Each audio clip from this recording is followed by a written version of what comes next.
Hey everyone, and welcome to Comics from the Multiverse, episode 198. I am Peter, and joining me, as always, is Matt. Hey, what's up? Connor's here too. Yeah, I'm still here. Yeah.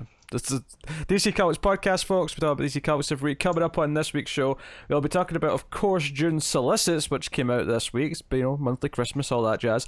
We got Superman 21, The Flash 751, Batman The Outsiders number 11, Young Justice 14, Hawkman 22, The Terrifics 26, and The Dollhouse Family number 5.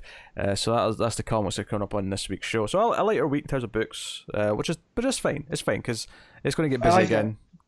Quick enough. So obviously we have a bit of news. We got Solicits to talk about. I will just make something clear because something's going to come up in the news and it's going to sound weird because we're going to be avoiding saying a couple of words. On YouTube, you get demonetized if you say the name of a certain thing that's happening in the world right now. So we'll be dancing around the name of the thing that's causing a lot of industries to shut down and travel to stop happening and all that. So if it sounds weird, that's what we're talking about. You know what it is. It's impossible you don't. So this has just become an Ernest Hemingway story.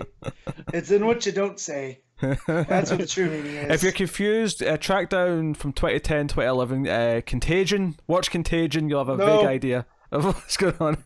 I remember when that came out. I'm such a hypochondriac that would have ruined life for me. So I love Soderbergh. He's one of my favorite directors. That was a hard pass. Yeah, I don't know if it's a good time to watch it right now. Although apparently it did rise up. It's in like the top 10 like Google purchases right now. Yeah. It's Contagion, which is really funny. If you want to have a laugh, go check out the 1998 film Outbreak. Sure. Because someone posted the beginning of that movie, and it is just wild.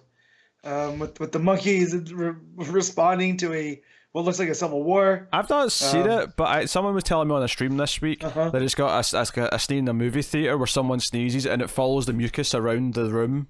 Yeah, like at a microscopic level, which sounded. Wait, is that Outbreak or Contagion? Because I know Outbreak. I think that is. It's not in Contagion. Okay, because I thought there was a scene like that in Contagion, which is why I stayed away because I spend way too much time in movie theaters. No, I've seen Contagion. I don't remember that scene in Contagion.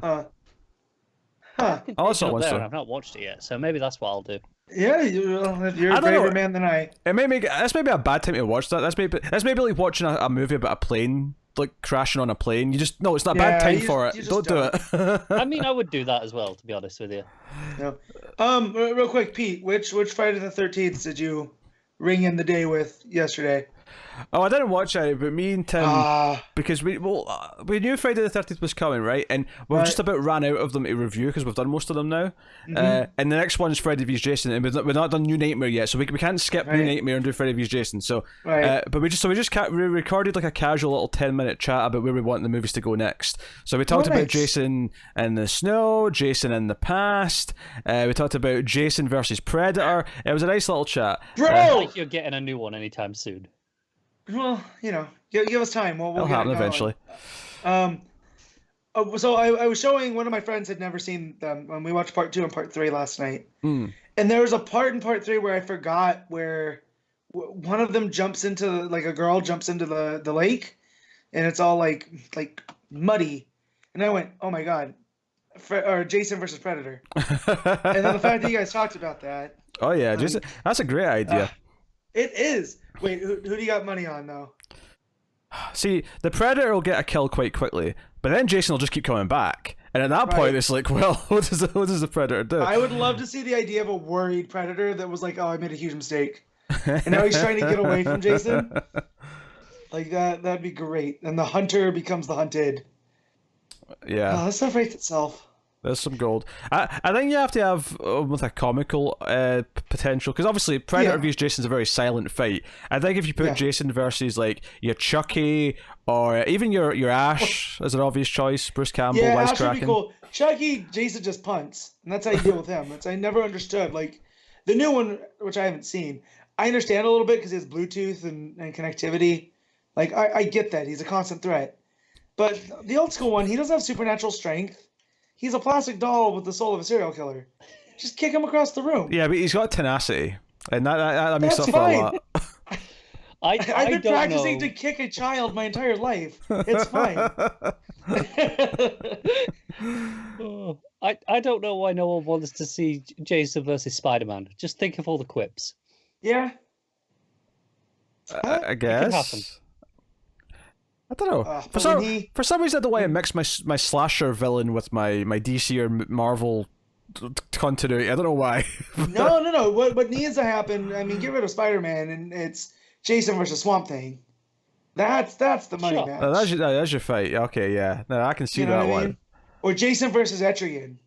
Like you need a monster versus a monster. That's every Etrigan story already. Thank you, Matt. Well, of course. No, I hadn't watched part 3 in a very long time. So when he gets the hockey mask and becomes an icon, it is a great moment. Like if I had seen that in a theater on some weird re-release, I'd start applauding. Also, clearly, Shelley in that movie is the greatest character in the history of filmmaking. Obviously. I couldn't wait for Shelley. It does not happen soon enough. Do you know what's funny is he became a lawyer. The actor became a lawyer in real life, and like every time there's a new update on because right now there's like a whole court case going on for the legality, because there was this rule made in the 70s where the rights would revert back to the original writer of the work. So now the writer's in dispute with the producers for rights. Blah blah blah. Right. Every time there's an update in the case, Bloody Disgusting, which is obviously one of the most popular horror websites on the internet, they go to this lawyer for legal advice about explain the case to us. What's going on? What's going on in the courtroom? Good for him. I want to like that character, and I feel in 2020 that character becomes the hero. But in 1982, he's definitely the least. So yeah. I kind of love. Not satisfying. I love how every 5 minutes there's something poking at the camera in that movie. Yeah, it's great. And it goes, but then it forgets about it until Jason starts lunging at Chrissy. So that's what I always. It's great though. I have an unabashed love for those movies, and I have to blame Pete. Yeah. So for making me watch them back to back to back, which. Hey. Yeah. Just last night, Matt. I don't want to say too much because I'm reviewing it in streams with Tim, but I watched Girl on the Third Floor, which stars one CM Punk. Yeah, and you guys have put me off from watching that for a very long time. I'll just say, for anyone who needs some sort of the quick gut reaction of that movie, I'll just say this: it's just an incredible amount of sperm. That's all I'm going to say. That's fine. The word that Tim used to describe it. It's an adjective. What word was it? No, don't say it. That's what I just said. That's. And I thought that's where you're going. Say this? Can I young, in our chat. Yeah. Okay. Some young teens might be listening to this, and I feel like that word is maybe going too far. Yeah. So he had said it, and I do love CM Punk. I mean, I've cooled on him as much, right? But hearing he's going to be in a horror movie that was kind of influenced by Evil Dead, I was like, I need to check this out. And once it hit Netflix, I've been putting it off just because I'm like, I'll do other things. I mean, and thanks to this global sickness, all of my hobbies have been canceled. Yeah, hockey's so I have cancelled. much more time. Yeah. Yeah, if you ever wanted to see CM Punk take a load to the face, I mean, it's the movie for you, Matt. Well, I mean, not really, but I mean now. I might have to listen to this screams. Yeah. Did he have it coming?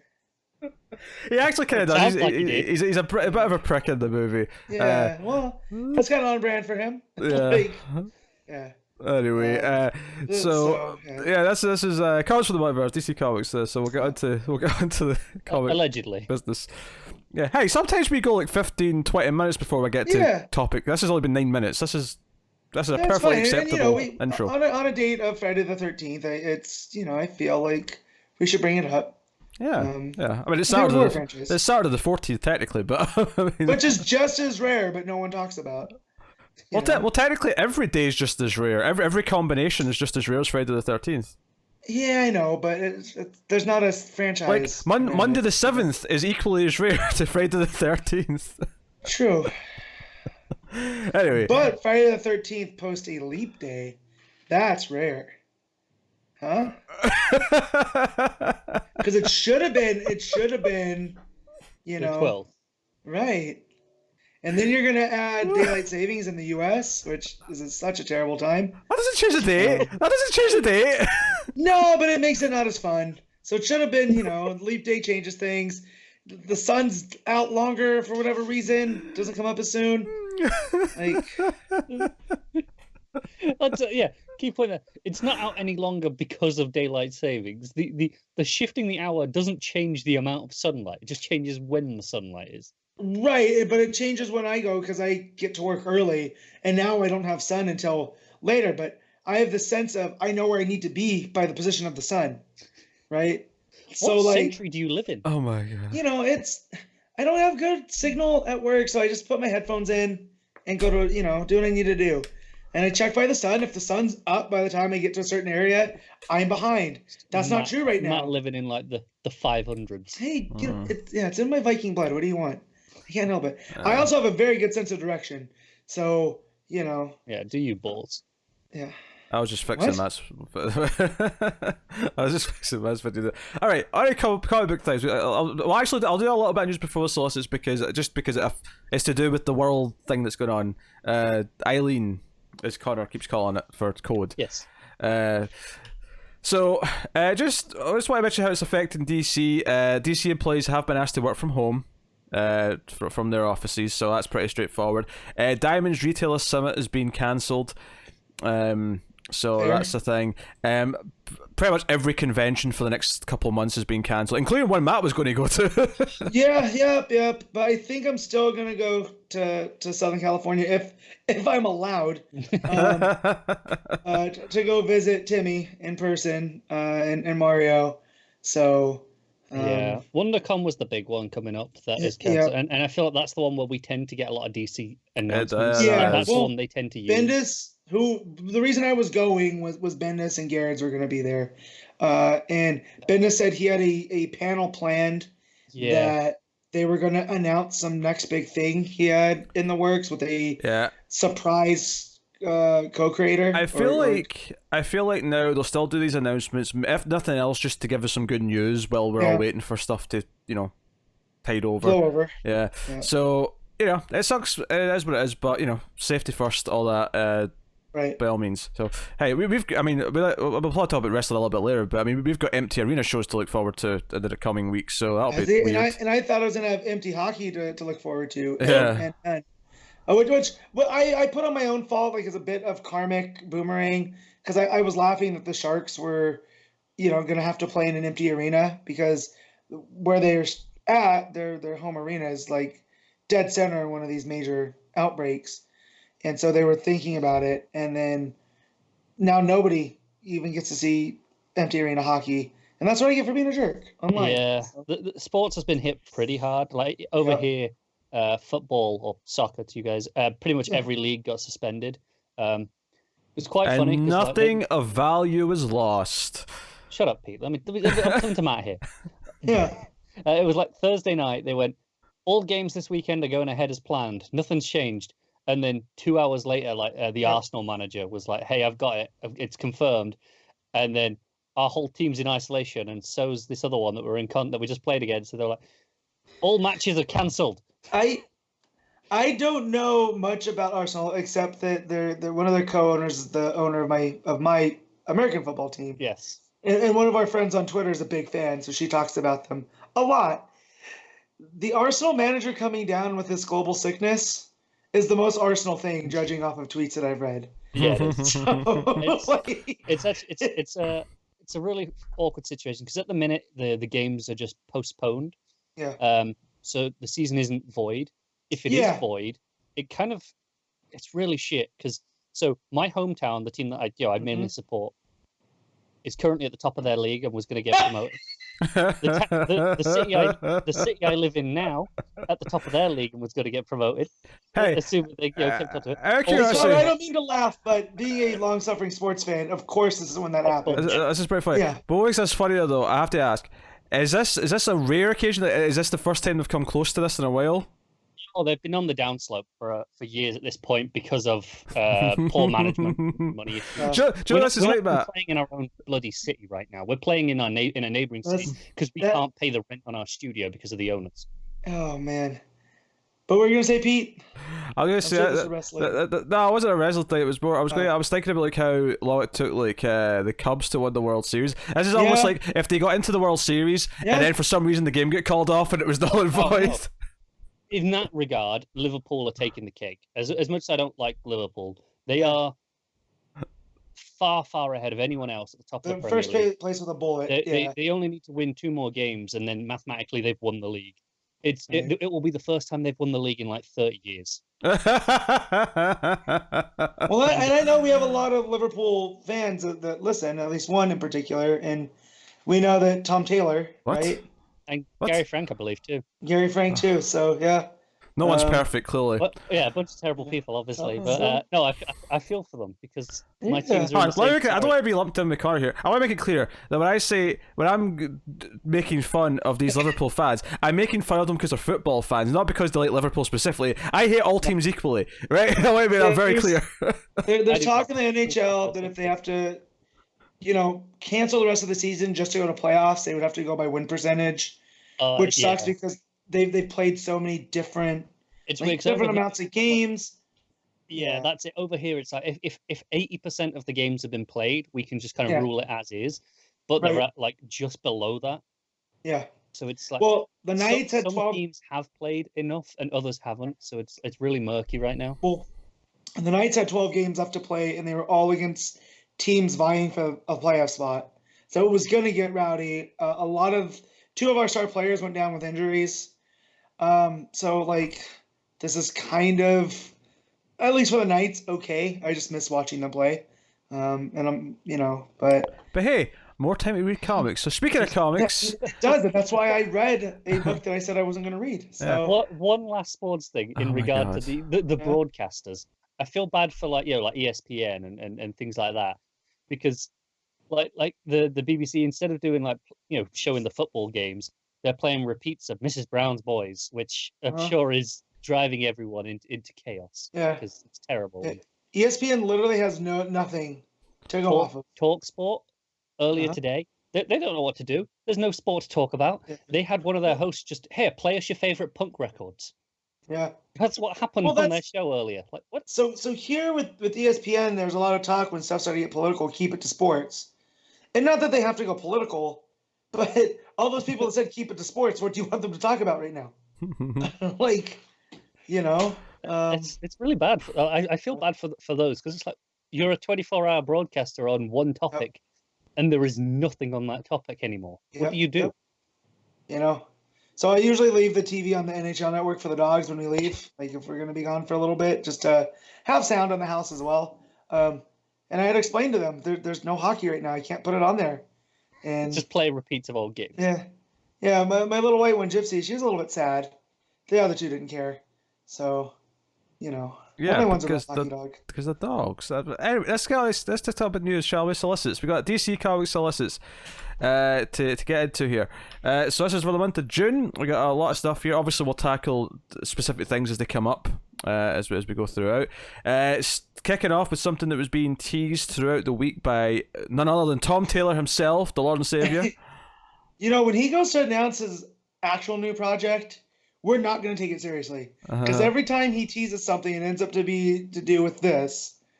We think it's something else. Yeah, he has said he has multiple projects in the work at DC, so there are still other things coming. Yeah, but we're just gonna think, okay, what next part of Deceased is coming out from Tom Taylor? Oh wait, he actually is writing Supergirl. Yeah, there was a lot of speculation based on some teaser images what it might be, but it ended up being a sequel to Deceased. Deceased Dead Planet issue 1 is out in June. This is a 6-issue book, although it's 40 pages per issue, $5 each, so it's a big 6-issue mini.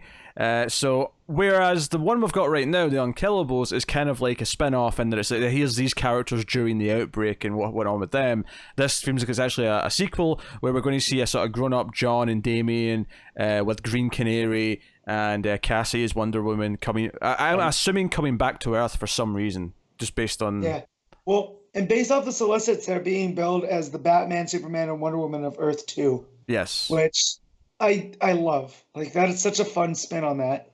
Yeah. It says there's a distress call that brings them back. So we're going to see kind of what became of Zombie Batman and Zombie whoever. Yeah. And also, how did Constantine manage to stop aging? Magic. Yeah, magic. That was a good answer. I'll take it. They got to explain shit, magic. Yeah. Well, even if it's 10 years though, like that's not much. Like they were teenagers when true. they left. It's just that's true. Like, Damien looks like from the cover picture. I'd have said, he looks like 30 there. Yeah. And Constantine still looks like the exact same, but I'll take it. So, remind me, Harley and Ivy stayed, right? Yes. Because they were guarded by the Green with Ivy. So we're definitely seeing them again, and what's happened to society. And I don't know how much the variant covers to go on, but of course we've got the movie variants. Obviously, we had all the horror films before. Right. This time, I don't know if they're sticking to a theme with sci-fi or if it's just whatever. But we've got Blade Runner as the first one, and there is Dr. Fate on that cover, so I assume he's going to be in the book. Yeah. Sci-fi movies are cool shit because Warner Bros. Has more interest in sci-fi posters to draw from than I think it does horror. Part of me almost speculates that the reason why it shifted to sci-fi is because they ran out of horror movies that Warner Bros. Own to do posters of. Well, we didn't want another Conjuring verse. No, we didn't. Cover. No. We didn't. So, I actually really like this Blade Runner the one though. I'm gonna have to get that. It's nice. Yeah, so next up we have Batman 3 Jokers issue 1. It's finally coming. It's going to be 3 issues. 48 pages each, $7 black label book, big prestige kind of sort of thing. Jeff Johns, Question. Jason Fabok. Is Punchline going to be in it? I doubt it. I highly doubt it. All right. Well, then speculators can stay away because I still have not gotten my second printing of Hell Arisen 3. And the completionist in me really needs it. I get that, Matt. I get it. Sorry. So yeah, 3 Jokers is finally coming. They've got it all done. They waited till it was all done before they started releasing it and solicited it. So this is coming. I think once per month. I didn't say anything but bi-monthly, so I assume it's coming June, July, August. I'm going to assume so, and I feel like that's probably why it's taking so long to solicit, is that it was waiting until it was all done, because we know Fabok was working on, I think he was working on like the 3rd issue not long ago, so. Yeah, he's been at this for a while. Shit, when did the button come out? That was... Oh, that was 2017. Yeah, so, because he had told me and my friend, because we met him at our local con. Oops, I just hit my thing. Just the thing I'm working on right now is going to blow minds. So that was April, May 2017, so it'll be over 3 years by the time. So that was June. So then that was June 2017 when we met him. Cool. Because we got our issues of the button signed.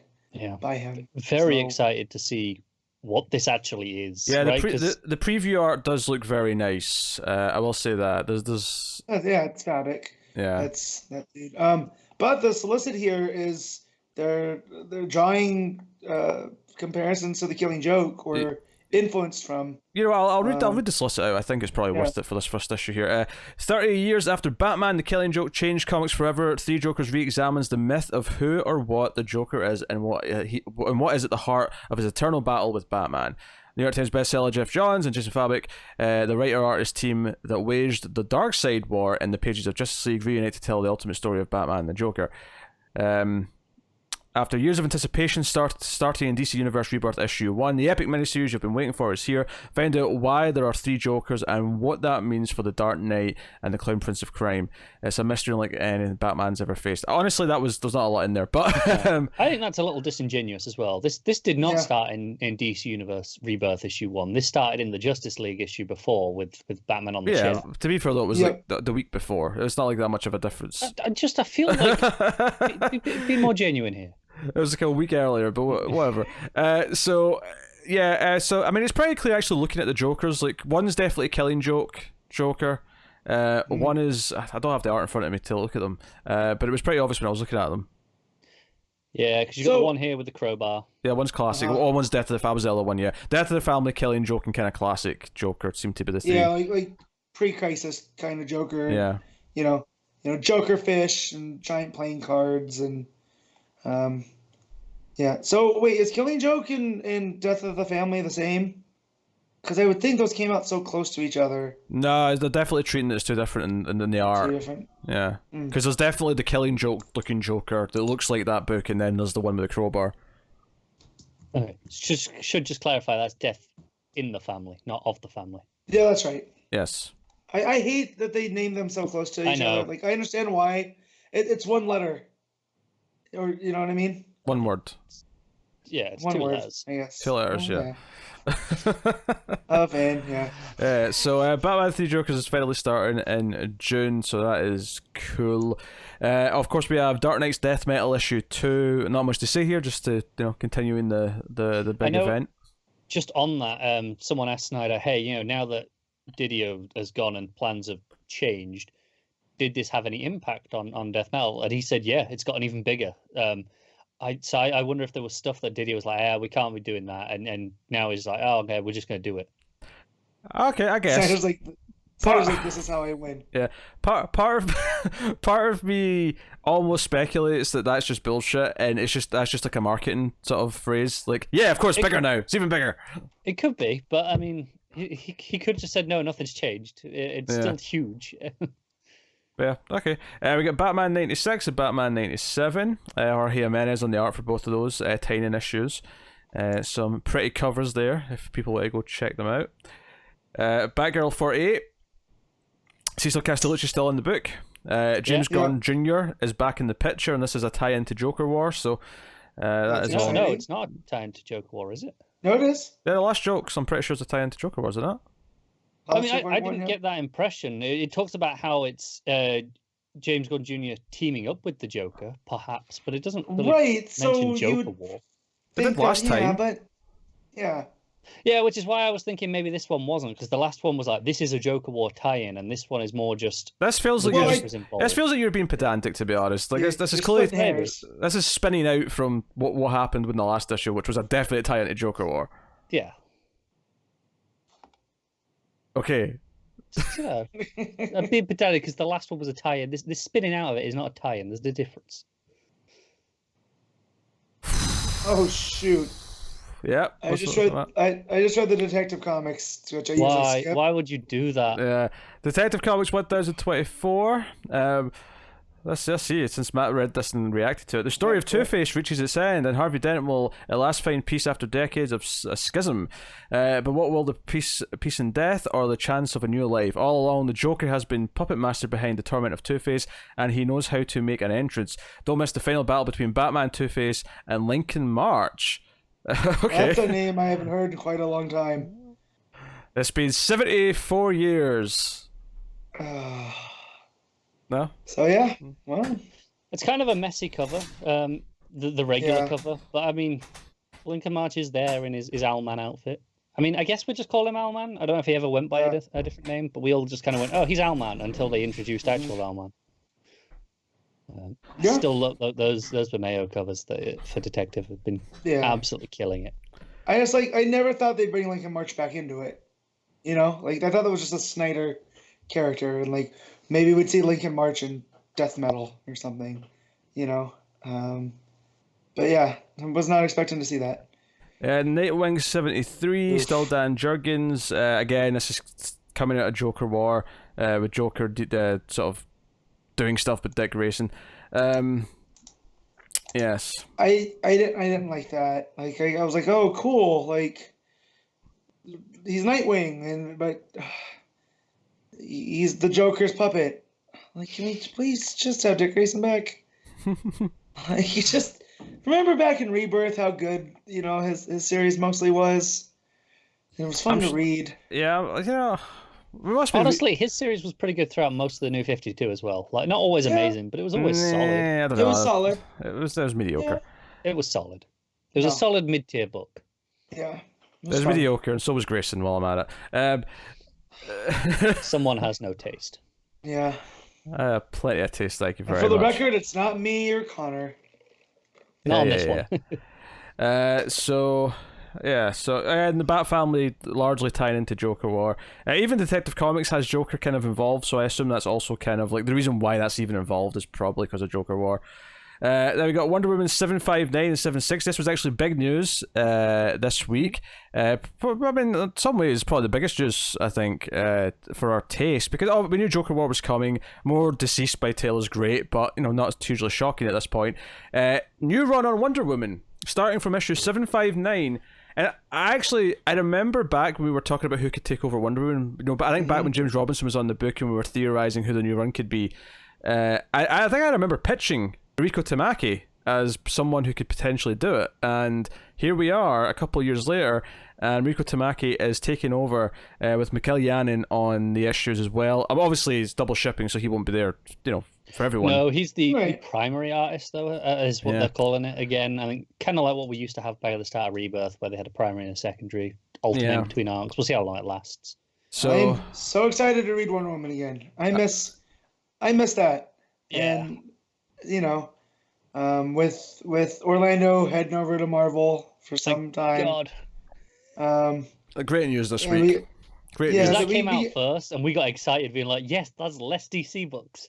Right, and then it was like, oh, wait, Tamaki, which I'm pretty sure we'd read anything, at least me and Pete. Yeah. At DC. Whoa. Why are you not lumping me in with that? Well, because we don't. Well, not just that. I don't remember you enjoying being super as much as me and Pete did. I liked it a lot. Thank you very much. Okay, calm down. Jeez. No, I don't think he liked it that much. I think he's some retconning going on here. But anyways, remember that time he said read all of Heroes in Crisis? Remember that time? So I regret nothing. Pepper's Farm remembers. So Wonder Woman 759 and 760 are the first two issues of that run. So that's coming out. Covers are pretty nice. Marquez, David Marquez doing covers. So looks like they're going to try to tie it into the movie, which hopefully still comes out on time. Not only is there a movie poster variant, but they're bringing in Max Lord. Yeah, you got Max Lord in there. Yeah, I'm like, okay, I have no idea what's going on in Orlando's run at the minute, because it starts out as Diana picks up the pieces following her battle with the 4 Horsewomen and her run-in with the Phantom Stranger. I'm like, wait, what? What's going on? It sounds like it's just a fresh start, to be honest. It's referencing that, but it sounds like it says it's a brand new day. I assume this is going to be a perfect jumping on point. Yeah, but this Wonder Woman should be some who look at her heroics with admiration and some who lie in wait to seek revenge. A familiar threat is watching Diana's every move, and now is the perfect time to strike. So, yeah, fresh start as far as I'm concerned. Yeah. I'm famous for saying I'm not going to read something and then going back. I will promise you I'm not going to read the Orlando stuff just based off of my personal tastes. He's saying that because this week he read 2 different things that he previously said he wasn't going to. Yeah. Yes, more than that in a little bit. Which, by the way, I just remembered I forgot to put in my Patreon issue when I was listening to the books off at the start. I read Midnight or issue 1. Did you put in mine? No, I didn't. I read Red Hood 42. I don't even know what one you read, so it's fine. Well, I mean, the other one's not out yet. There's Patreon books coming later on. Look forward to them. Tells you how much I listened to you at the start, doesn't it? So that's the Wonder Woman issues in June. Then we got Event Leviathan Checkmate issue 3. Obviously, we're pumped for that. That's cool. Strange Adventures issue 4. Also pretty cool after that fantastic first issue. Joker, Harley, Criminal Sanity, Secret Files issue 1. So we're getting a one-shot, I assume, to give the regular artists some time to get ahead. This is what we talked about last week. This is the one with the criminal psychologist. Profiler. Yeah, so that's coming out in June. That's a Prestige Plus format, $6, 32 pages. So that's cool. Harley Quinn, The Birds of Prey issue 3. That's the Jimmy Palmiotti and Amanda Conner book. This is issue 3 of 4. Again, Black Label.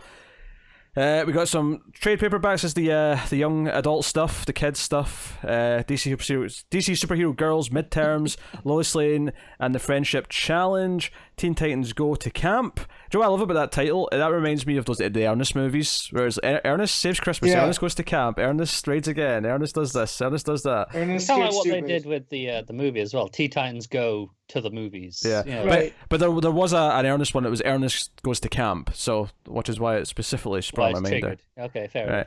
And then on to the other regular books, we got Action Comics 1024, and unfortunately John Romita Jr. is still on the goddamn thing. Shut up, Connor. Oh, that was in the advanced solicits, and I saw it, and I just cackled out loud at work. You're the worst. Amethyst issue 4 is coming, of course. Aquaman 61, still Kelly Sue, good stuff. Batman The Adventure Continues issue 2. This is the 6-issue mini continuing the animated series universe with Paul Dini and Alan Burnett. So that's still coming. Batman The Outsiders 14. Nice to see Dexter Soy back on art, because I think he skipped one issue, if I remember correctly. So it's nice to see that he's still on the book. So that's awesome news. Batman Beyond 45, one of the longest running books since the start of Rebirth, still going. Still not a final issue. Nope. Nope. Batman's Grave issue 8, that's the Warren Ellis 12 issue series, that's still going. We got Batman Superman issue 11, with Max Rayner on the art, but that's not the artist we had in the last issue, is it? I don't think so. Yeah, I don't know without checking. The name's not ringing a However, bell. It's not being shown, but there's a Wonder Woman 88 variant cover by Jenny Frisian, which... Ooh. Need it. Yeah, yep. No, issue 10 was Clayton Henry on art. To his credit, though, the covers that are there are both are pretty good. great. Yeah, that Jay Lee cover is quite pretty. And I'm not a Jay Lee guy, so... But that's a nice cover. I really like the first arc that Jay Lee had on Batman Superman in the New 52. I thought it kind of lost itself after that, but really liked it at first. Yeah, Catwoman 24, that book's still going. Then we have The Flash 757 and 758. Yes, Legion of Zoom is the new storyline. Perfect. Legions. Green Lantern season 2 issue 5. That's continuing on. Harley Quinn 74. That one actually, it sounds like it is a final issue for this team. Sam and Sam, as the fans have been calling the team, because it says epic finale to our story, but it's obviously not a final issue, so maybe a new team on that. Well, for 75. when did they start the book? Oh, it's been a while. Has it been like 30 issues? Like 50. Yeah, 25, 25, 30, something like that. I think it was a while. I'm gonna have to check because it feels like they've been going for Yeah. a bit. I want to say it's been over 25 issues, but I'm just looking at it on Amazon. The first one, 43 they started. okay, so yeah, just over 30 then. That's not bad. Yeah, not bad. Hawkman 25 is coming out. Yep.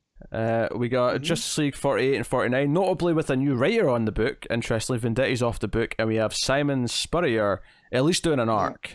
So yeah, I think it's just a 3-issue arc from the way it said it.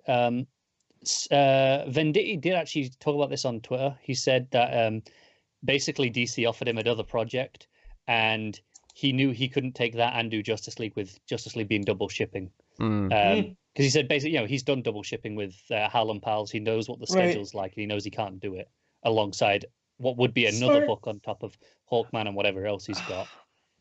I'm excited to see what it is, though. Okay. Yeah, very, very excited to see what Venditti's doing. I'm a fan of Spurrier as well. Which begs the question then, if this is only a 3-issue arc from Spurrier, then he'll have issue 50 as his finale. So that'll be an anniversary, supersized issue. What was 51 onwards? Presumably, actually, maybe the new run will even start in 50 because that'll be multiple stories. So 50 might have. 50 might not be multiple stories. A lot of the 50s have just been oversized. Yeah, okay, some of them have like backups. I could see them doing like a main story and backup, and the backups to start the new run. They could, or it could be as much as this says 3-part story, could essentially be 4 issues worth. Yeah, we'll wait and see. So we'll see how the new team is, if there is a new one. Maybe they'll keep Spurrier on. Maybe it's a 3-issue arc, but then we liked him, so he can stick around for. Could be, yeah. Whatever. Just like Dark 24, notably still going, not a final issue. Just same with Just like Odyssey 22, not a final issue. Worth mentioning. And Matt, you were catching up on this week? Yeah, I've gotten like 3 issues read in addition to everything else, and So here's the thing, Matt. I heard you were doing this, so I read 1 issue of Justice League Odyssey.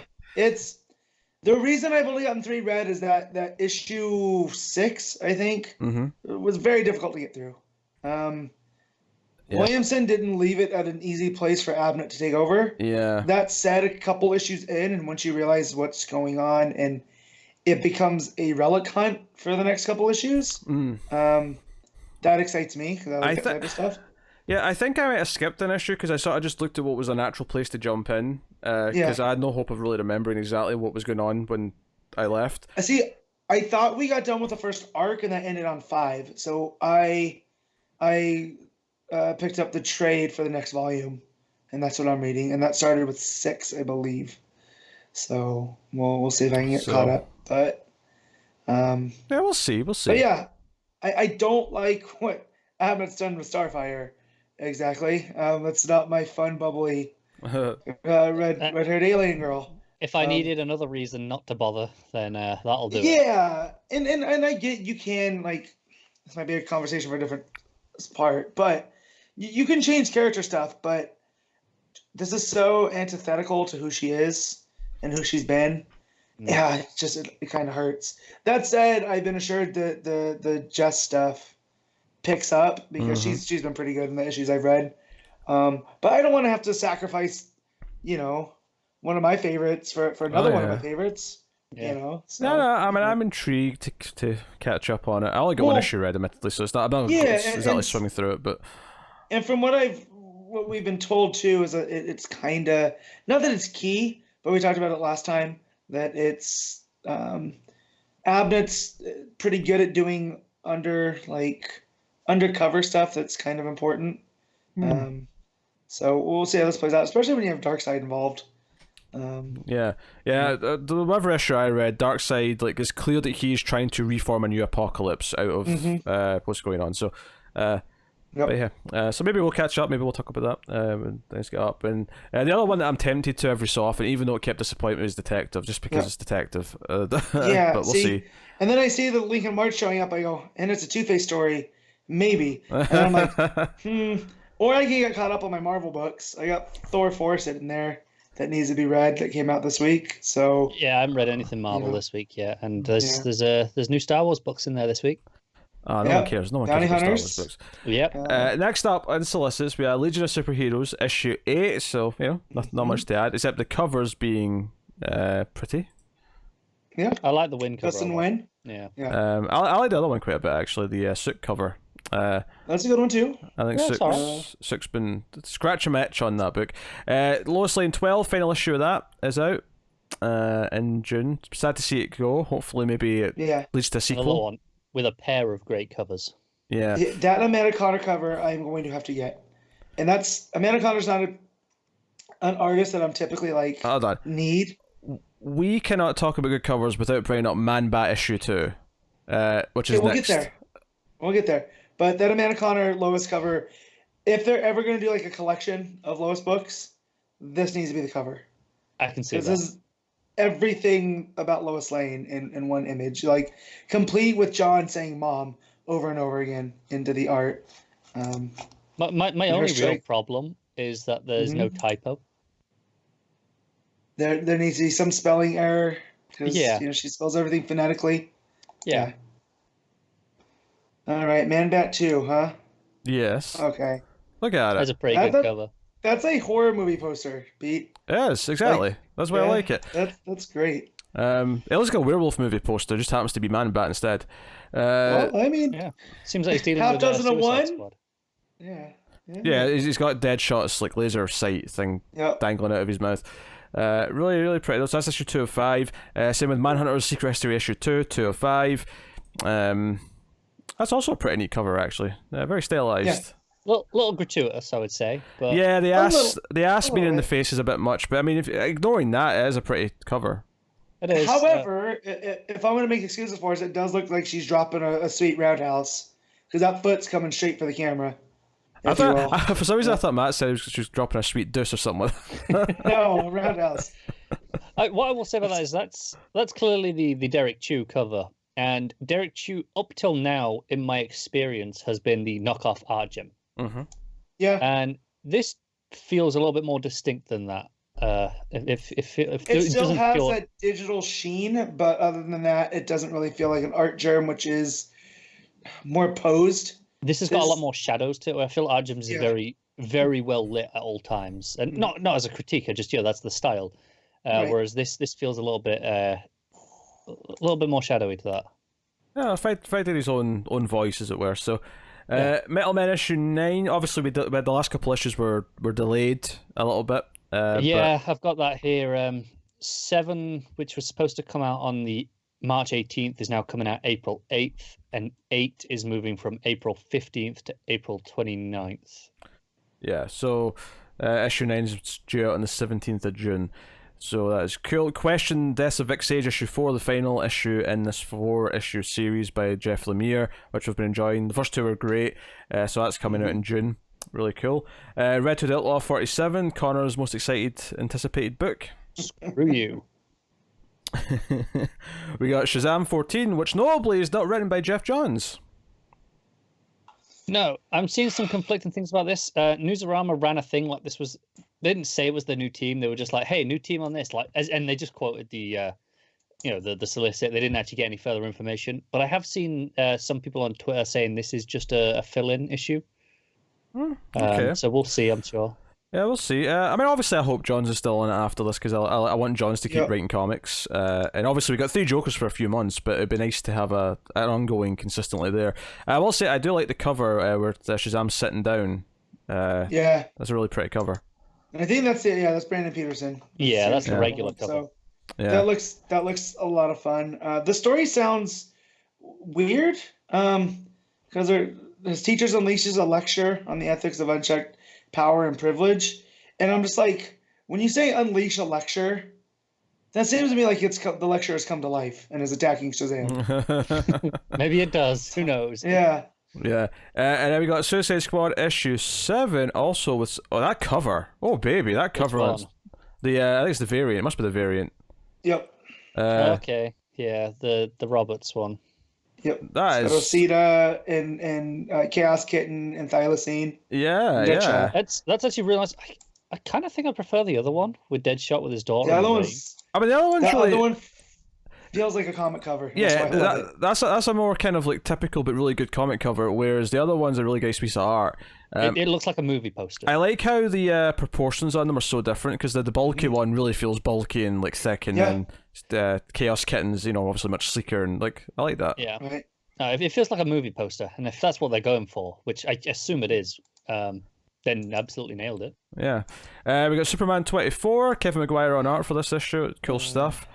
Obviously, we're looking forward to that. Well, 2 of us are. Connor's weird. But he is looking forward to it. Jimmy Olsen issue 12, the final issue of that series in June. The main cover cracked me up. That's what gave me a chuckle. That whole book just cracks you up. Yeah, it does. I'm going to miss it. Me too. I hope we get more of that. Yep. Just pay Matt Fraction whatever he wants to keep writing it. We got Teen Titans 43, still going, not a final issue. Fair enough. We got terrific. Which seems weird after the events of Young Justice this week. So yeah, Teen Titans just kind of on its own little bubble somewhere. It doesn't feel like it's really connected. Yeah, this is Damien going after KG Beast for what he did to Dick, right? Which I kind of like. That's something that I've wanted. Someone needs to get vengeance. Yeah. It's written by Robbie Thompson. It's worth mentioning. Adam Glass is not in the book. I don't even know when that happened. It was a while ago. I think we've spoken about this like for the last 3 months in a row. We keep noticing. and then, but none of us can be bothered to actually check. It doesn't really matter. I mean, maybe it's better, maybe it's not. But I mean, it's one of those things where the book was so off the radar for us that like it would take a big news story saying, "Hey, big hot new arc, new creative team or something" to get us sort of directed back towards it. I don't remember hearing about a new creative team for this in terms of an individual article. Yeah, just it obviously happened in the Solicits, but we never even noticed. Yeah, we got Terrifics 29, still not final issue like that. So that's really cool. So that's coming out. Young Justice issue 17, continuing as we are. Scott Godlewski on the art for this one. John Tim's just doing the cover as opposed to doing the interiors, or in the case of this week's issue, half the interiors. Godlewski did parts of Super Sons. So he fits this Tim style. Is a really solid mid-tier artist. He's not someone that I'd be excited from the book. But if he's doing a fill-in, he's never someone bad. No. Yep. We got Plunge issue 5, so second to last chapter of that story. Obviously, we only had 1 issue so far, but we loved it. So cool stuff. Daphne Byrne issue 6. We dropped that one, but that's ending in June. Far Sector issue 7, which I don't know if it's a mistake. It says bi-monthly in the solicit for this, but I don't know if that's just a mistake because obviously, I mean, this will be the 7th issue in a row. It might be switching to bi-monthly from then. Right. It could be. But we talk about that Sejic variant. I've not heard anyone talk about it. Sejic variant? Yeah, Sejic variant. Look at it, Pete. I mean, it's so nice. It is rather pretty. Like to put that next to a Jamal Campbell cover, and you're just like, Oh man, which one do I pick? That was like me on the first issue. It was a Campbell and McKelvey cover. I'm like, this book's already got me.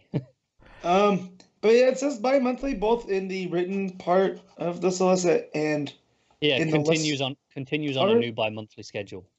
Yeah. Okay, so there you go. I wonder what's caused that specifically. I wonder if Campbell was struggling. Yeah, I'm going to assume Campbell, given that he has been the only artist on the book, and maybe he's just okay. I need more lead time. I'm not going to finish it in time. Rather than delay it, just switch to bi-monthly. That upsets me just because it probably means that it delays Naomi season 2 by a few months, at least. Or maybe he's been working on Naomi as well, and that's why this has to go to bi-monthly. Because he needs to keep that schedule. Could be. I mean, if it is just a case of he needs a break, sure. Naomi can wait. Yeah, I don't say that to someone just because I'm not reading it. I mean, I'd say that about any book. Yeah, I don't agree with that, Connor. The only problem with this is that this was the one where I was struggling to remember things between issues, so like going bi-monthly is not a great. It's not, but maybe by the time it gets to 7, you'll be more into it, and because I felt like I'm getting better at remembering every issue, with just the repetition of it. So maybe by the time I've had 7 in a row, that come 8, I won't feel it as bad. Yeah, and then we got all the Sandman universe stuff. House of Whispers is its final issue. So that's the second one to be cancelled, because obviously the Dreaming got cancelled to then be relaunched with the new one. Yeah, I wouldn't say that got cancelled. I would just say that got relaunched. I think there's a difference. Yeah, that's fair. I was under the impression, maybe I'm wrong and misremembering, but last month when we spoke about this, I thought it was a 12-issue series, Waking Hours, the Wilson. Sounds book, but there's no mention of it here. Sounds vaguely familiar. Maybe it's just an ongoing now. Yeah. We've seen mistakes in the solicits before, so it's entirely possible someone slapped 12 issue on it and it was just a mistake. It absolutely could have happened, yeah. House Whispers, I've read about the first 10 or 12 issues, and it's pretty decent from what I've read. But 22 issues isn't like a bad run. So there you go. That's all that, and obviously there's the facsimile editions, the Giants, and the trades and collections and all that stuff. There's a Batgirl by Simone New 52 omnibus coming out. I mean, that's the thing. Soon. Back in the Giants is a Mark Russell story coming in the Swamp Thing one, which I'm gonna have to figure out how to get my hands on that, because these Giants are. I know my shop doesn't get them, so my I might shop have to do some digging. does if you order them. Yeah. I know there was an Aquaman one that's just come out or coming out that has a Tom Taylor story in it. It's frustrating that these aren't digital. Yeah. Yeah. Because if it was digital, I would just get it, and Yeah. Other notable series, Batman by Paul Dini omnibus, which has all of his detective run and a lot of the Streets of Gotham stuff that he was involved in. It's a shame that it's just kind of his issues though, because Streets of Gotham was a worthwhile series to just read all the way through. So it's kind of just broken up into just the little batches of issues he did in it, unfortunately, in the book. Streets of Gotham, is that what Heart of Hush popped up in? Heart of Hush led to it. Yeah, that kind of spun out of Heart of Hush. Okay. I loved that Streets of Gotham stuff. Because I know I was reading it, but I don't remember what happened in it. No, that was really good. It was basically a solid, Dick and Damien do other cases, on top of what you were reading in the Morrison book. So it was another Batman and Robin book, basically. Fair enough. But it was solid stuff. But a lot of his detective run, the trades have been out of print for half of it for a long ass time. So so it's nice to have them sort of back in some form. But I would not be surprised to see as well this get the kind of the big thick trade treatment sometime after this. And when that happens, I will pick that up, because omnibuses are too bulky for me. Yeah, I like those big thick trades. Ideally, I would like a trade of all the detective run, and then a big thick trade of all the Streets of Gotham, but all of it, not just Denny's issues. I would do that as well, and that would be the ideal way to collect it. And we know that's where my favorite version of Riddler pops up. Yeah. So what's kind of cool is that Batman the Golden Age omnibus issue, or volume 8, sorry, is out. And I'm saying that's cool is because they're actually getting close to finishing the Golden Age in omnibus. Like, they'll have a complete set. Oh, really? So yeah, they're relatively, like, they're at the point now where, like, they're up to, that takes them up to Batman 77, and I don't know off the top of my head when the Golden Age ends and the Silver Age starts, but I think that's then past the halfway point, which is cool. Yeah, we're in early 1950s here, according to the solicit. Yeah, so and the Silver Age is what, the mid-late 50s that starts in officially? Silver Age, it's usually introduction of Barry Allen, right? No, I think the official start date's a little bit before that because that's like 1959. I'm sure I've read that the official like year where Silver Age is considered to be the beginning is before that. Commonly considered to be 1956. There you go. I knew it was in the middle. Fair enough. Yeah. So that means they've got maybe 3 or 4 volumes of this, which I know sounds like a lot still, but the fact that they're that close is kind of impressive. Yeah. It's such a big chunk. Burns' Man of Steel, because that was going to be an omnibus, and now it's just a hardcover now, but it's a 480-page hardcover, so it's basically a big, thick deluxe edition style collection. It looks like it collects Man of Steel 1 to 6, and then the first 1.5 of the trades that came after that. Mm-hmm. So obviously, because I think the trades are 9 volumes, including Man of Steel miniseries. So this is probably going to be 3 hardcovers, for the sounds of it. So that makes sense. Just for the record, by the way, we were both right on that because October 56 was when Barry Allen was created. So oh really? It was his first issue, Showcase issue 4, is the start of the Silver Age. Huh. But the ongoing Flash series didn't start for a couple of years after that, right? I mean, probably not. No. Yeah, okay. But in terms of his first appearance, the Green Lantern, I think, is it around the same time? Can't when be they wrong. rebranded. Again, I'm sure his ongoing series was 1960, so maybe it was his first appearance was a little bit before His first appearance was Showcase 22 in 59. For Hal Jordan. Yeah, that's so what I thought. I was going to say 59, but I didn't want to get it wrong because I couldn't remember if it was 58 or 59. Yeah. So, man. That's why New Frontier is so good. Because the birth of the Silver Age happens with those 2 heroes. There you go. So, there's a couple of interesting things there in the trades, solicits and whatnot. So cool. All right, there you go. That's solicits for June. Some interesting things. Real quick. I'm not that familiar with Jack Kirby stuff, so forgive my ignorance, but they have a Forever People trade paperback coming out in July. How did I not know this was flipping not quite Power Rangers, Captain Planet with New Gods? 5 young heroes who, with the help of their mother box, have the ability to summon the mighty Infinity Man. This sounds like right up my alley, and this is the first I'm realizing. I'd heard of the Forever People. Right? But I didn't know that was their gimmick. Now I'm going to have to read this. Plus, there's a character named Big Bear. Okay, perfect for you then, basically. Right. We have a couple of other things to talk about that's either not in the solicits or something else that's been teased. So first things first.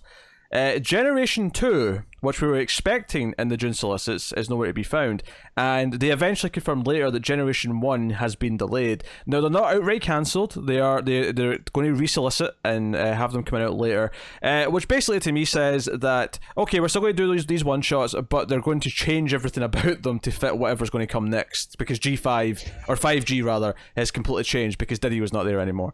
I would say less to change what comes, to fit what comes next, and more to make them irrelevant and not like a big this is clearly defining things. Well, that depends on what they a little bit vague. That depends on what they want to do with it, though. Maybe they will make them super relevant because they'll do something else with them. But either way, they're clearly changing what's inside them to fit whatever the new plan is. Whether that's because they want them to be ignorable, whether that's because they want it to lead to a new 5G that's different to what it was before, whether that's because whatever, they're changing them.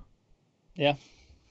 I wonder if it'll be the same teams, because we had that brain trust of creators on them, or if it's just completely different. Could be a bit of both. It could be some people who are working on it will stay on and sort of map out what the story is, or maybe they'll just change everyone.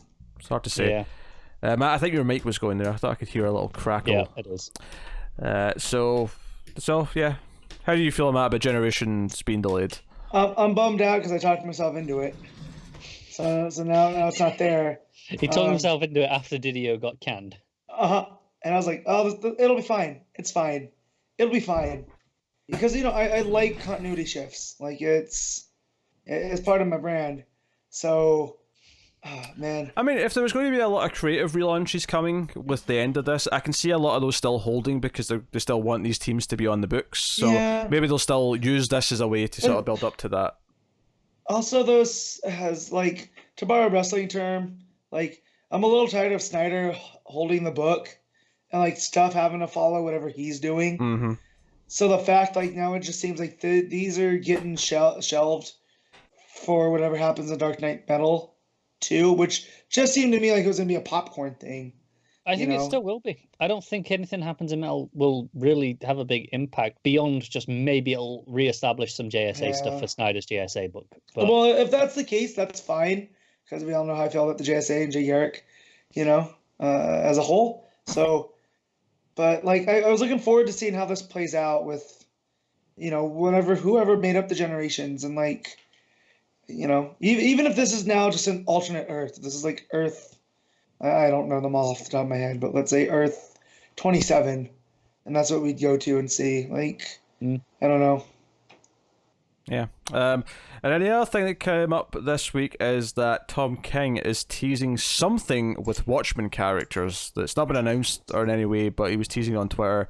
Had an image of Rorschach. There was also, this actually leads back to something from a few months ago, last year, when he was doing research and he showed like Watchmen material for that research. So Tom King's got something cooking that is related in some way to Watchmen. It's hard personally to get excited about this. Like, we just had Doomsday Clock. We just had a great Watchmen sequel related thing. I don't need any more Watchmen for a while. Mm-hmm. I'm kind of okay with them just being gone again for at least 5 years and do stuff then. Yeah, doing something with the Watchmen characters right after Doomsday Clock feels just like a tone-deaf move. That said, I mean, maybe it's just exactly the sort of thing that Tom King's writing style would lend itself to, so it's entirely possible the actual thing will end up being great. But this feels much like doing anything with Batman Who Laughs right now, or whatever. It's like, we just did a thing. Can we leave it alone for X amount of time? It's not to say the thing will inherently be bad, because whatever happens with Batman Who Laughs might, on its own, be pretty great. And this Tom King Watchmen thing, whatever it may be fantastic. But it's hard to get excited for it. Yeah, it doesn't help that the thing that we just had with Watchmen was, like, at least by all three of our accounts, a total 10 out of 10 masterpiece. And how are you going to live up to that? Yeah, one of the best series in decades. And it's like, now what? Yeah, so... Yeah, I'm kind of, after Watchmen on HBO and Doomsday Clock, I'm kind of okay with them just leaving it alone for a while. Yeah, but this is the thing though, it's not because they've tired you out, it's because those were two great things. Yeah. It's like, what can we do now? We've just had two almost perfect, like, Watchmen continuations. Yeah, and they both, like, reinvigorated the original in ways like I didn't read the before Watchmen stuff, but I never got the vibe that those fit into the story as well as both of these did. Because, like, we've talked about it. Doomsday Clock was a perfect comic book version of a sequel, while the show was like a perfect, in time sequel. Like, this is what would have happened in that world this many years later. So, and like King is kind of dodgy. Like, yeah, I really like Mr. Miracle, and I enjoyed the first issue of Strange Adventures. But yeah, him doing Watchmen, I don't know.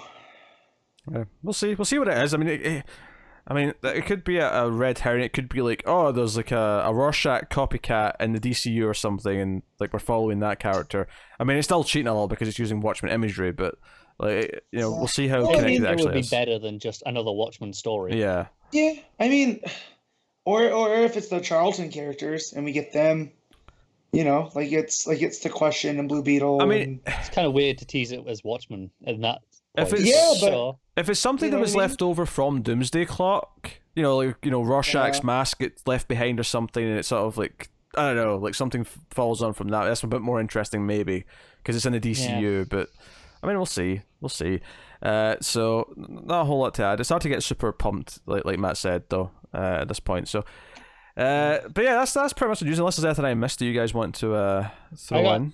A couple of delays, and then just something that I'll talk about as an omission from the Solicits, in the same way that the generations were. Okay. Delays. I mean, it's usual suspects. Doom Patrol: Wait the Worlds.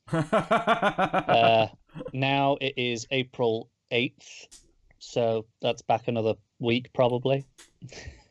Mm-hmm. And the other one is Young Justice, issue 15. has shifted from the 1st of April to the 8th. So not a huge slip.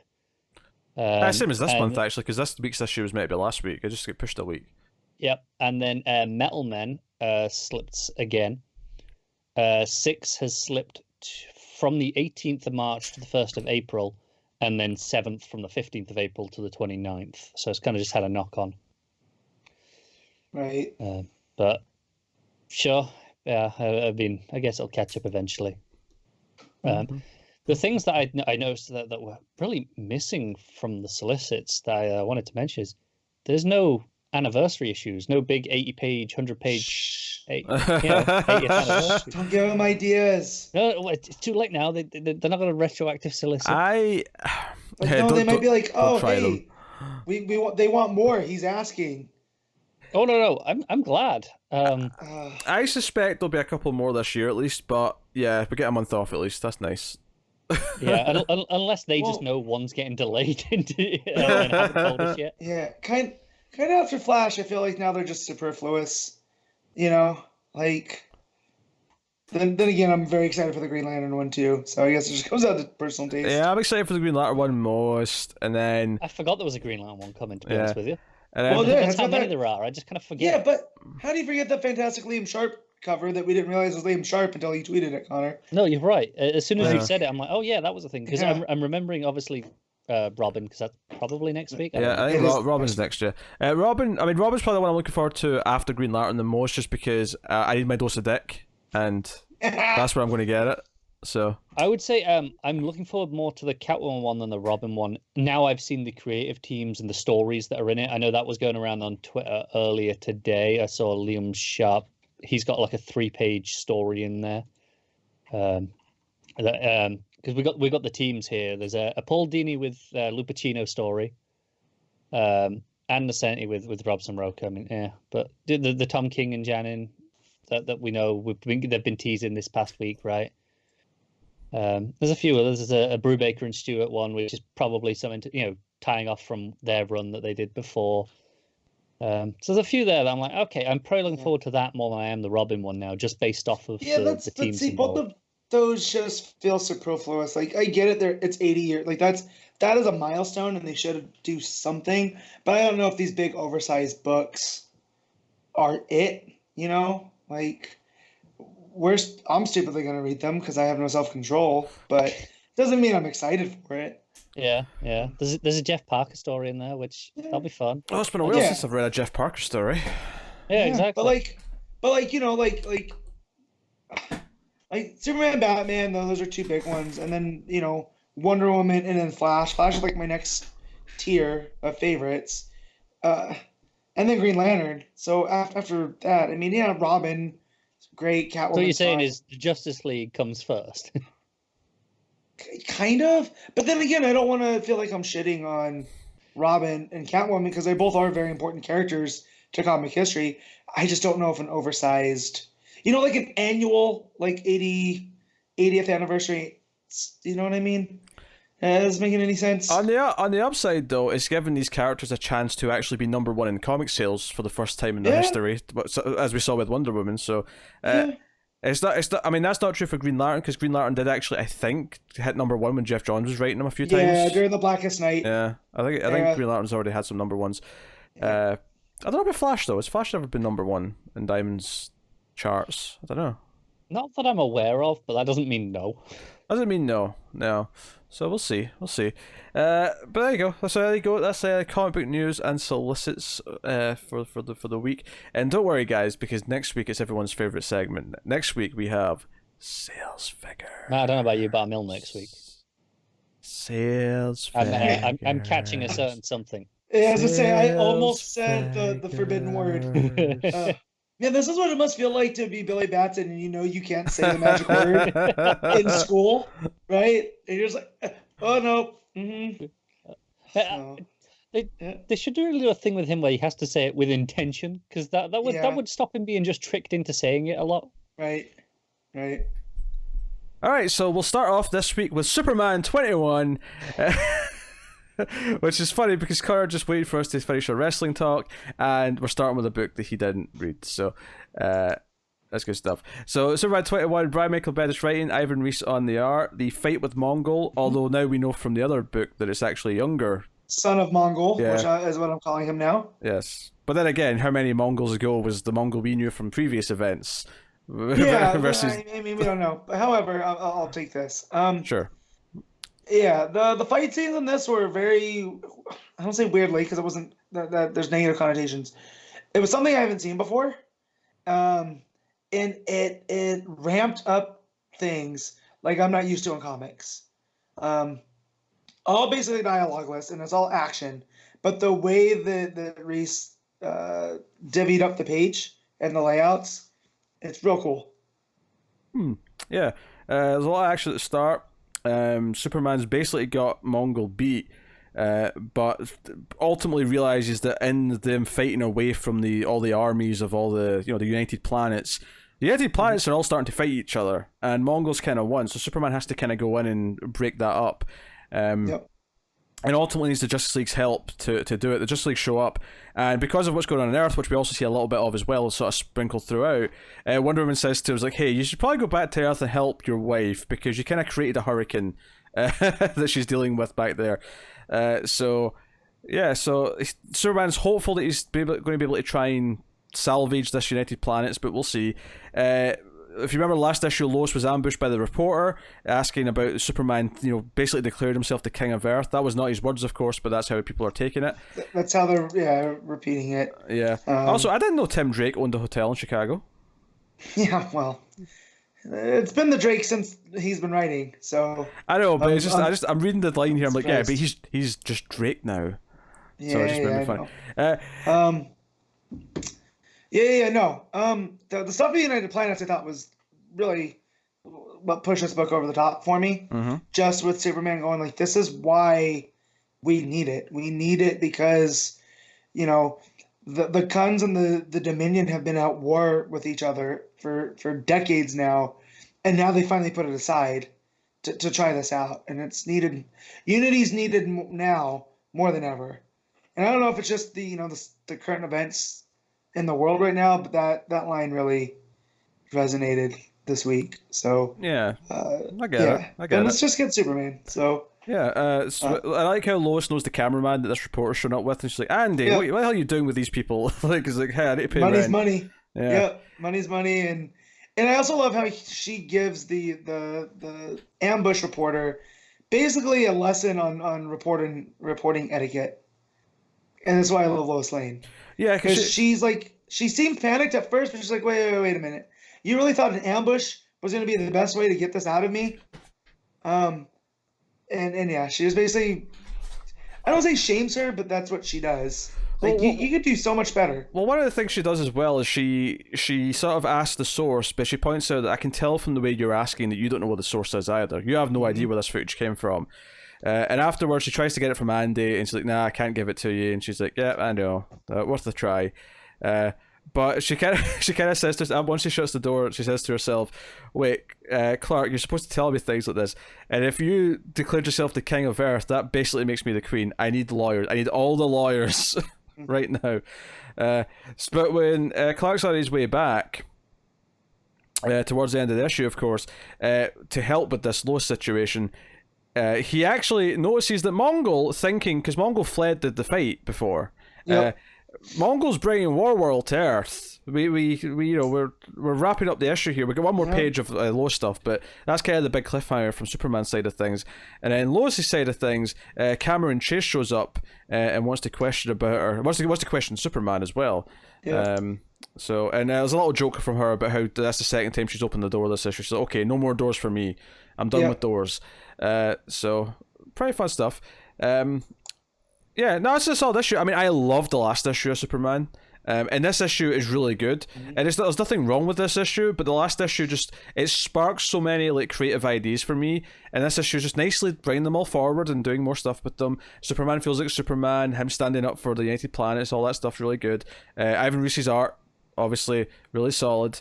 It's not my favorite art by any means, but it's solid. It's really solid. Yeah, it's good. Like, again, the Mongol stuff I thought was really, really good. With the lines that he divides it up get more frequent as you get going through the fight. So yeah, it adds a ramping up, which I thought was really cool.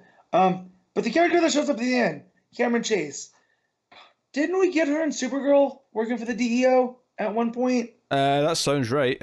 That sounds right. Because so I'm looking this up because I forgot to do it earlier in the week. Been a while, I could have sworn it was she showed up in Orlando's.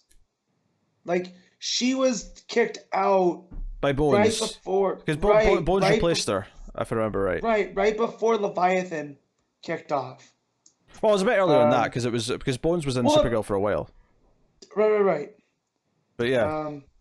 But her showing up here, that's pretty cool. Yeah. So she's here to question them. Shoot. Also, Cameron Chase showed up on Supergirl, the TV show. Didn't remember that. Nor do I. Assuming it was when I was still watching it. It was Emma Caulfield back in 2015. From the hit television series Buffy the Vampire Slayer. I do not remember this at all. Yeah. I don't remember Anya showed up on Supergirl. She showed up. She had dark hair. She was not on Supergirl. Yes, she was. Go pull it up, guys. I'm pulling it up right now. I don't know if I buy this song.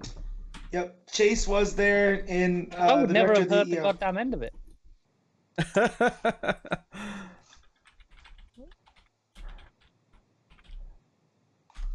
Silence says we all search for things. This is a great idea. Cameron. Hey, I'm not meant to be on this book anyway, so this is Matt's fault. This is all Matt's fault. I agree. There is an image of her sat in Catco. Yeah, I'm seeing her. I'll admit though, like I can tell it's Emma Caulfield because I'm really looking for it, but she's not striking me as Emma Caulfield really obviously. No, she doesn't look like Anya. No. I don't remember this episode. I don't remember Cameron Chase. I don't remember. It was during. This was in season 1. Yeah. It was during. Yeah, when you find out that Wynn is the son of Toyman. He's junior, and so she shows up to. Yeah, I mean, I remember that episode. I don't remember her, but I'll take your word for it. Yeah, okay. And Wikipedia's word for it, more importantly. Yeah. So, anyways, but yeah, so Kim, this is clearly she found another job, right? Well, she had the FBI. Yeah, so that's good. I mean, it's good she got out of the DO when she did because Leviathan was coming. And Bendis is going to use her, so that's cool. But yeah, Superman's solid as it has been. Has to make up for action, so. Yes. No, Superman has been really good. Obviously, I mean, it's not just because action got worse with the JR art, but Superman did step up anyway. Yeah. Yep. So yeah, good. Cool. We give it a Matt. I'm gonna give it 7.5. Like you said, it's not as good as last times, but it's still pretty good. Yeah. Yeah, I will. I'll agree with that. I'll agree with the 7.5. Solid issue, but and continuing the story in ways that I think are interesting. But it didn't necessarily. Because last issue introduced all that Daily Star stuff, and I loved that stuff. And the fight with Mongol was really nice, sort of spurred out within it. All right, that'll take us up to the Flash 751. Joshua Williamson writing with Christian Duce on the art. This obviously continues the story that was in 750 with Godspeed showing up at the behest of Paradox. And of course revealed in this issue that Godspeed was playing Paradox to find out what his goals were and what he was up to, and gave that kind of a moment. We get a little bit of backstory in Godspeed, just in case you've forgotten it. There's a nice little bit of narration at the start to sort of remind you, here's who Godspeed is, and so on.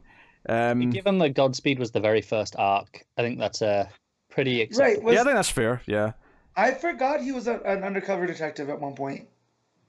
And he leads it that he was undercover. So when it pays off that he was just trying to milk Paradox for what he could. I like that. If they are going to make him the Jason Todd of the Flash family. It does feel like that, doesn't it? Yeah, this goes in the right direction where it's like, I'm going to do bad things sometimes, but I'm going to do it in the name of the righteous. That's okay by me. It's better than Jason Todd.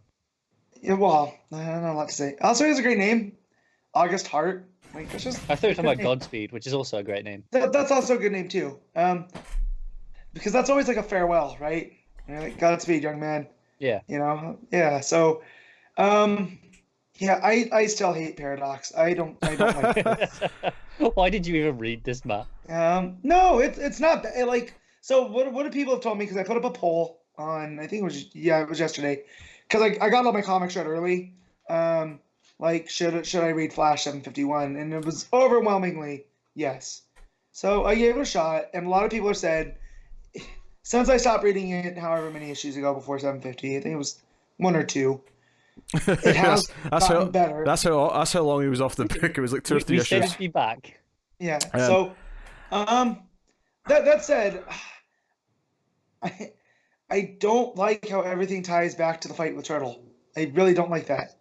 So sure, oh no, I agree with that. I will say this though, I thought 750 the main story was an improvement, and I think this issue pretty much kept that going. It still felt like that atmosphere that I liked in the last issue.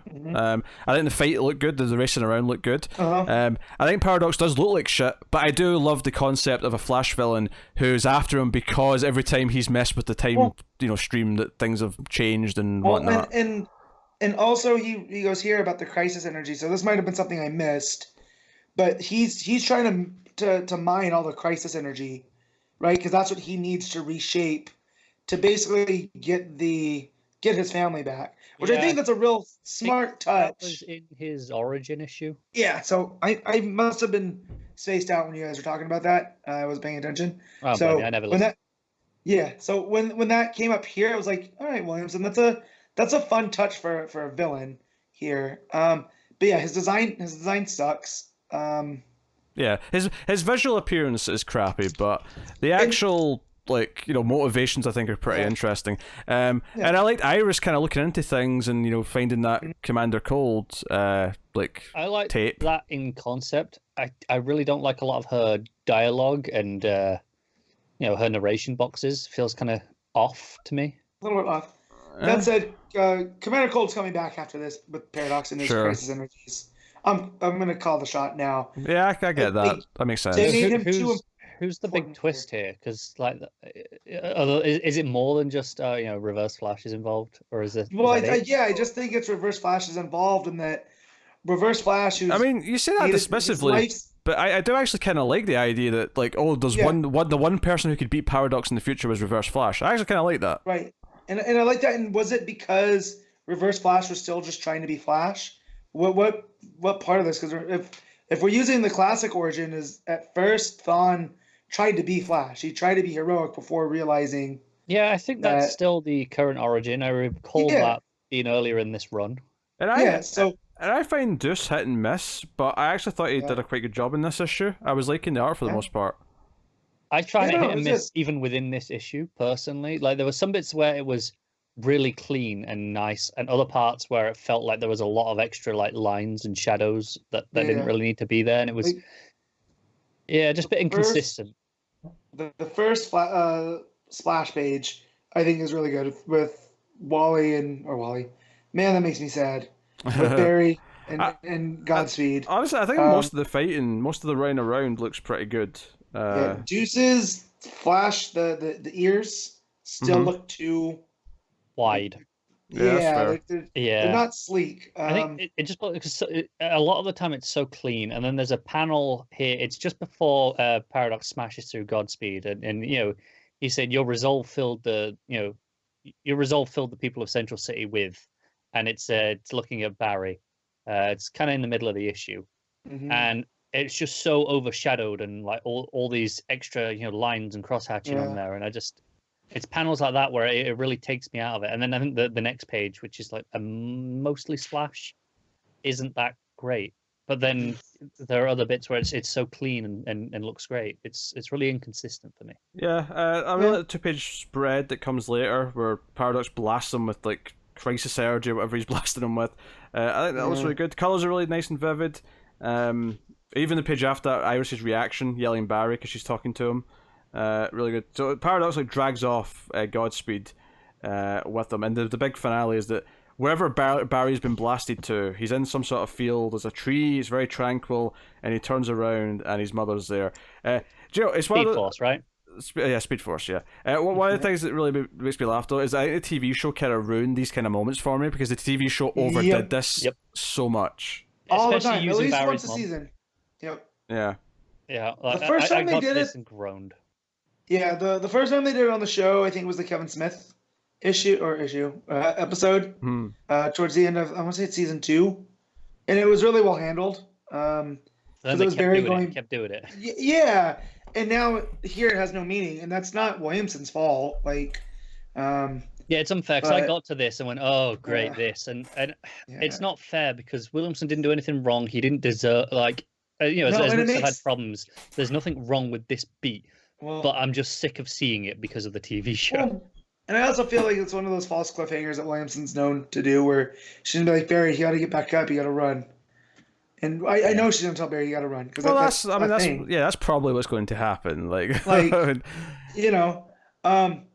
But also, I am more interested in Godspeed throwing Paradox throwing Godspeed on the cosmic treadmill. Yeah, I thought that's what was happening as well. We never see it get quite to that. He walks towards. He's dragging him towards it. The last we see of him. Yeah, interesting though. He has his work to do, but I did like the Zoom stuff. Or the Reverse Flash. We can't call him Professor Zoom anymore because of Zoom. Zolomon. Separate character. I like this issue for the most part. I think it felt like a Flash issue, which is something that the book didn't feel like for a long time. Has it? Yeah. Just further away we can get from year 1, and if we could just Speed Force it out of existence, that's fine by me. We'll probably get to that point, but I mean, other than a couple of references to when you were fighting the turtle, that's when my thing happened. Yeah. Like, other than that, like I don't have a whole lot to complain about. It's not like an exemplary issue by any means, but much like 750's main story, I'm kind of just like enjoying. I'm enjoying the dialogue. I'm enjoying the action. Like it feels like a Flash story. Yeah, so also here, him saying that Barry died in the Crisis. Is Crisis still that in canon? Is this the point is, Matt, the point is that Paradox is outside of all that. The timeline. He can remember all of it. Okay. That's what I'm saying, because I didn't read that issue, and I also didn't listen. So that's where I wasn't like, wait, so now they're just adding things there. Yeah, I think he tries to. That makes more sense. If you're aware of it, there are stuff here like he talks about, Barry creating the Flashpoint, and he kind of remembers before. Right. So there are things there that kind of put the pieces in. Right. Yeah. So then he's basically outside of time and space itself. Yeah. I don't know how much, if anyone remembers the original Crisis, given Flashpoint and Rebirth and everything in between. But that's my point. Like, Barry technically didn't do that, so. Well, that's the point. This is the book telling us is that Paradox is outside that and can see all that. He can see because the whole point of that character is he can see every time Flash has been messing with the time stream, and Crisis is one such shift. And it's funny. It kind of reminds me of what we were talking about last time with the new villain or whatever's going on in Justice League Odyssey. I'm sure Matt will get there eventually, and Pete, if he actually catches up as well, I don't know. But we were talking about how they were rewriting time, and kind of correcting and using. Picking this crisis or that crisis and kind of changing little bits, but very aware of all these multiple. Yeah, so that's what I was going to bring up. I was saving it for this because of the whole Paradox thing and the crisis. So in Justice League Odyssey, spoiler for Pete coming up here, you find out that Darkseid was able to make them all gods in the Ghost Sector he found a way to manipulate hypertime. So Darkseid's been messing with the timeline in the Ghost Sector. Of course he has.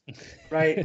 And that he did this because in order to have anti-life and to make him more important, he needs life. So if whatever the superheroes did in No Justice that broke the source wall, whatever's coming is going to wipe out life. That's not good for Darkseid.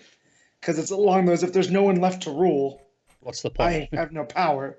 And so he has this noble intention to preserve life, but only so he can control it later. And that's where, with Starfire, she goes, okay, that makes sense. I'll help you. And that's what's driving me nuts. That's not a Corey thing, right? Like, I could see Azrael being down with that, right? Yeah, Corey's usually very pragmatic, but there is a line. Right, so... I think working with Darkseid is quite over that line. And if this is relatively early, this is issue 7, 8 that this pops up in. By wherever we're at now, where we're talking about someone messing with crises and being aware of stuff, that would all make sense if Darkseid's messing with hypertime. Because we all know what happens when you mess with hypertime in the DC universe. Like, stuff starts to get wonky. There's time remnants. There's, the time masters and all this other stuff. So, that's the biggest loss of any of this 5G stuff. Is I was looking forward to all the timeline shenanigans. Yep, me too. Like just the prospect of Booster and Rip Hunter, and how they really, because they're the ones that are always outside of stuff too. Like Booster. That was one of the things I always loved about Booster was he knows all this stuff, but he can't tell anybody because it wouldn't make any sense to them. Like the times he went back to try to save Barbara Gordon from the Killing Joke happening, but because it's a time that's basically cemented into the timeline now, he can't change it no matter what he does, and he knows this, but he can't tell anybody. So the fact, if that's happening just like Odyssey, if that's happening here now with Paradox and him being aware of everything, and that almost being not an instigator, but you know what I mean? It led to the 5G. Yeah. I'm like, what's the end point now? What's the end game? Is it just another Flash story where this happens? Is this, are they going to keep them separate? Because don't forget, if Williamson had kind of left notes for Abnett on this was kind of the direction, these seem to go hand in hand. Yeah, that's right? true. With Paradox and Hypertime. So, weird. Yeah, maybe they'll end up tying in together, and that's why Wells was writing that book in the first place. I don't know. It's hard to say. But yeah, I thought Flash 751 was fun. I've definitely 715, 751. I've definitely the most I've enjoyed the book. In over a year, maybe a year and a half. I'm gonna come back in 2 weeks now and see what's gonna happen with it's 2 or 3 weeks. I can't remember. Did 750 get pushed or did this get? No, it was 50 that got pushed, so it'll be 2 weeks from now. Okay. So yeah, I'll look forward to 752 now. Yeah. To see what happens with the mom. So what are you giving it, Matt? I'm gonna give it 7.5. Same as Superman. It's pretty good. The art's a little bit wonky though. So, but yeah. Connor? Yeah, I'm a lot harsher than you guys on this one, I think. What a shock. Yeah, I know. It's not a bad issue. It's fine. Like I said, the art's really up and down. There are some panels that I really like, some that I really don't. Overall, it's a 5.5. It's all right. It's not bad. She's still, higher than the 3s and 4s I was giving it a couple of months ago. I want to read Matt and go with 7.5. I think it's a fun time reading them. There was a time for about a year there where I was miserable reading Flash, and I'm happy to say that Williamson has not necessarily turned it into a great must-read book, but he's turned it around back into, I'm enjoying reading this again. So yeah, I want to read it versus being annoyed that I have to read it. Exactly. There you go. That's the difference. Which is the guy that works at my shop that always picks on me. He's like, you don't have to read something you don't like. I was like, no, you don't understand. That's not how my brain works. So yeah. So yeah, and that'll take us on to Batman The Outsiders, issue 11, Brian Emberhill writing with Dexter Soy on the art. The little book that could, because I feel like, when this started, it felt like, maybe this won't be that important, maybe it won't be, feel that necessary or whatever. I have continuously liked this more and more with each passing issue. You know what? And it's not important, and it's kind of in its own little corner, and I want to keep it that way. Oh, sure. Maybe important was the wrong word to use, but the point I was being is it didn't feel like it was something that needed to be read. Mm-hmm. Whereas... No. Yeah, and that's why I like it, because we're getting all these little interpersonal relationships. Like, here, Batman and Sophia have their entire story in this issue is a discussion of Sophia needing to be who she needs to be, right? Like, don't let anybody else tell you who you're going to be. Yeah. And I like that happens with Batman, right? And his actual expertise in dealing with younger heroes. Yeah, it's trying to fit a mold. Ultimately, it's him taking her to what used to be a Court of Owls base in the sewers, and saying, "Hey, try and mold what you want going to be." And there's a lot of spare parts of different costumes and weapons, and he's like, "No, who do you want to be to the world? You get to pick who you are." So this is kind of her becoming whatever she's going to be superhero-wise, essentially. Mm-hmm. And then the rest of the issue, of course, is the big fight that we had the cliffhanger for last issue, which is when, Jefferson and Shiva were attacked by the squad from Raz, which was Karma and Ishmael and Caliber, and I think there was one more.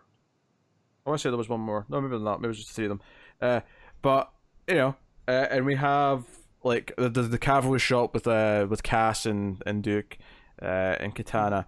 And we get this big fight. And it's a pretty great big fight with lots of... I think there's a lot of great moments in here. Shiva kind of allies herself with everyone else, which is kind of cool. Cass basically, after taking a hit or two, ends up wiping the floor with one of them. The art here was great. Like, I think it's like a double kick she does to Karma. It's just this beautiful moment. I will say, do you know something that's really started to bug me in comics, though? And this book's guilty of it. Young Justice was guilty of it this week, and I feel like every single week there's at least 2 or 3 books that are guilty of this. It's a character saying, I have this, or we have this. That line is overused to such a degree that it's really starting to stick out to me. I mean, that's fair. But I do with these characters though. They seem so separate. How do you say that word? So for them to come together, especially like with Shiva, there too, and her. Oh yeah, and, Shiva basically says afterwards, "Look, I want you to love me again, so I will align myself to your cause, to Cass." So Shiva is at least going to try and pretend to be a good character for a while, right? Right. So I'm okay with it in certain stuff, but you're right that it happens too much. Yeah. So yeah. Yeah, and then also Katana cuts off Caliber. Was that Caliber or Ishmael? I get them mixed up. That is Caliber. Caliber's Cable. Yeah, okay. Yeah, Caliber's arm gets cut off. So. Well, and then he sets off a bomb throughout the city that takes him away. He's like, see, this is what the problem with you superheroes. Another thing that pops up here. Well, that's not what he says. What he actually says is that Ra's al Ghul's big master plan is to stop things like this from happening, and then he presses a button, and then we see like the next full page spread is like just locations around the city just going off. So this has turned into like a major terrorist incident, and all of a sudden the team's got like, shit, we need to get in there and help people. Crap. Well, yeah, I also like here we're talking about interpersonal stuff here too. Is with Jefferson and talking to Ishmael. He's like, you killed my friend. He's like, well, that's the cost of this here. And him having to... Shiva's like, don't hold back. Just let him have it. But Jefferson's like, no, because then there's no difference between us. And so I like that. I like that Shiva's trying to get him to, just kill him. And it'll be over with and you'll get your vengeance. But it's not about that. With Black Lightning, it's always been about justice over vengeance. And it's these little small pieces. And that's why I like, the writer here... He's really good at that type of stuff. Yeah, the little small moments.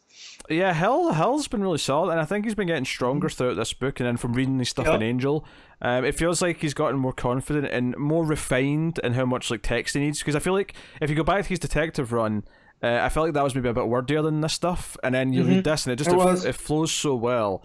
It feels like he's really growing confident in everything he's doing. And I like that Karma. He shows up and they're like, I think it's Duke, because like he fixed your mask, and he's like, yeah, through Ra's al Ghul all things, right? And then he goes, oh yeah, and he unleashes his darkness power. So I thought that was a pretty fun moment. And also, I forget who tells Cass that she's you're not an orphan. You know what I mean? You're just playing up one. Your mother's right there. Like So I also like that too, because she's trying to distance herself. So Shiva coming back in her life is a nice little wrinkle. And I guess that's the overarching theme of this entire issue is you are who you want to be, not who people tell you are. Because that goes with Sophia and Batman and Black Lightning and all of them. So you can't always say that with each of the comics we read every week. So yeah, that's like them going off to rush and help everyone in the city. Sophia's picking her armor, and then the other thing we have to mention is that Ra's al Ghul's in Markovia, and we don't really know what he's doing at first. He's kind of like killing people, and he's finding this place in the desert, and ultimately the final page reveals that he essentially has his technodrome. He's got a big war machine thing in the desert. It's kind of, I'd say it looks kind of turtley with its shell. It's got like a shell. Yeah. Almost. But it comes up. Yeah. So Markovia. That's Leviathan now. So, where is Markovia?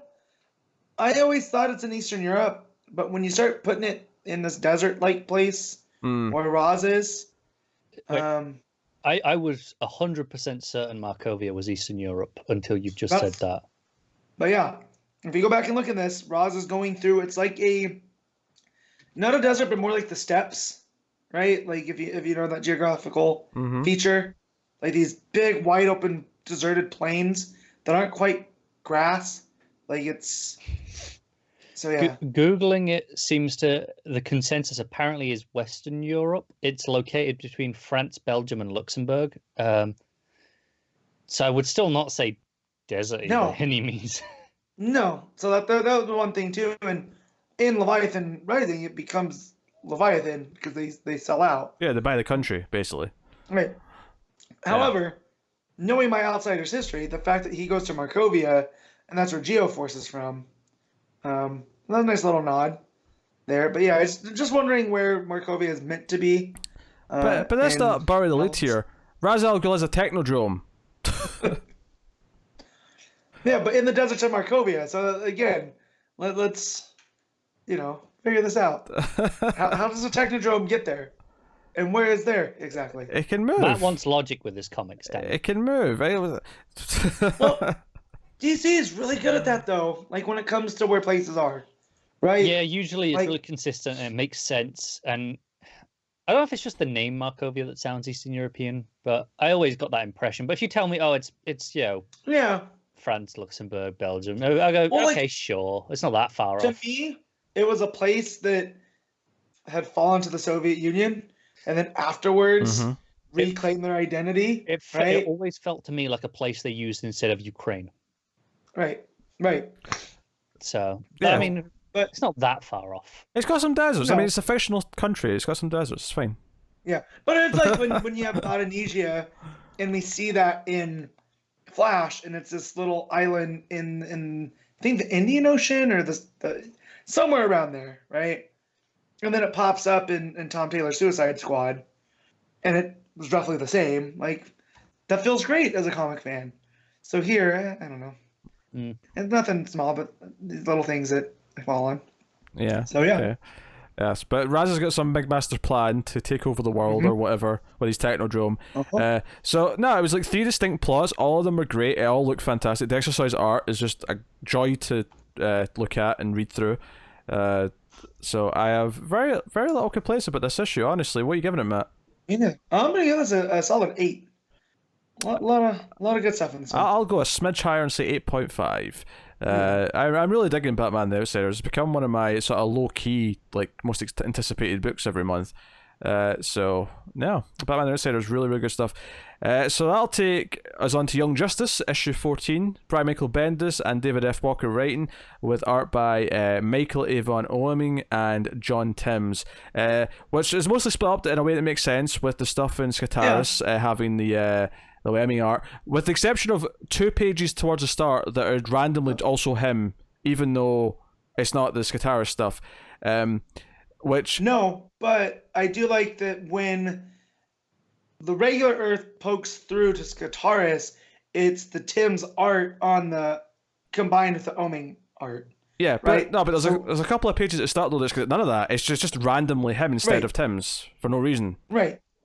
No, I know. I'm just saying I like what they did here with that balance, where, where the Star Labs lady or the doctor is talking to them, but it's Tim's art over the Oeming art, which I think is real cool. It's a fun little thing. Yeah, the first few pages are basically Impulse collecting the new characters from last issue, Sideways, Arrowette, spoiler, and of course Aqualad. So we get a few pages sort of collecting them, and this is really good stuff. This is the sort of stuff where it's a nice refresher for us. It's a nice page if you're just reading Young Justice, you've not really encountered most of these characters, and I think with some of them you might not have. I mean, I've barely seen any of Arrowette, like barely. Yeah.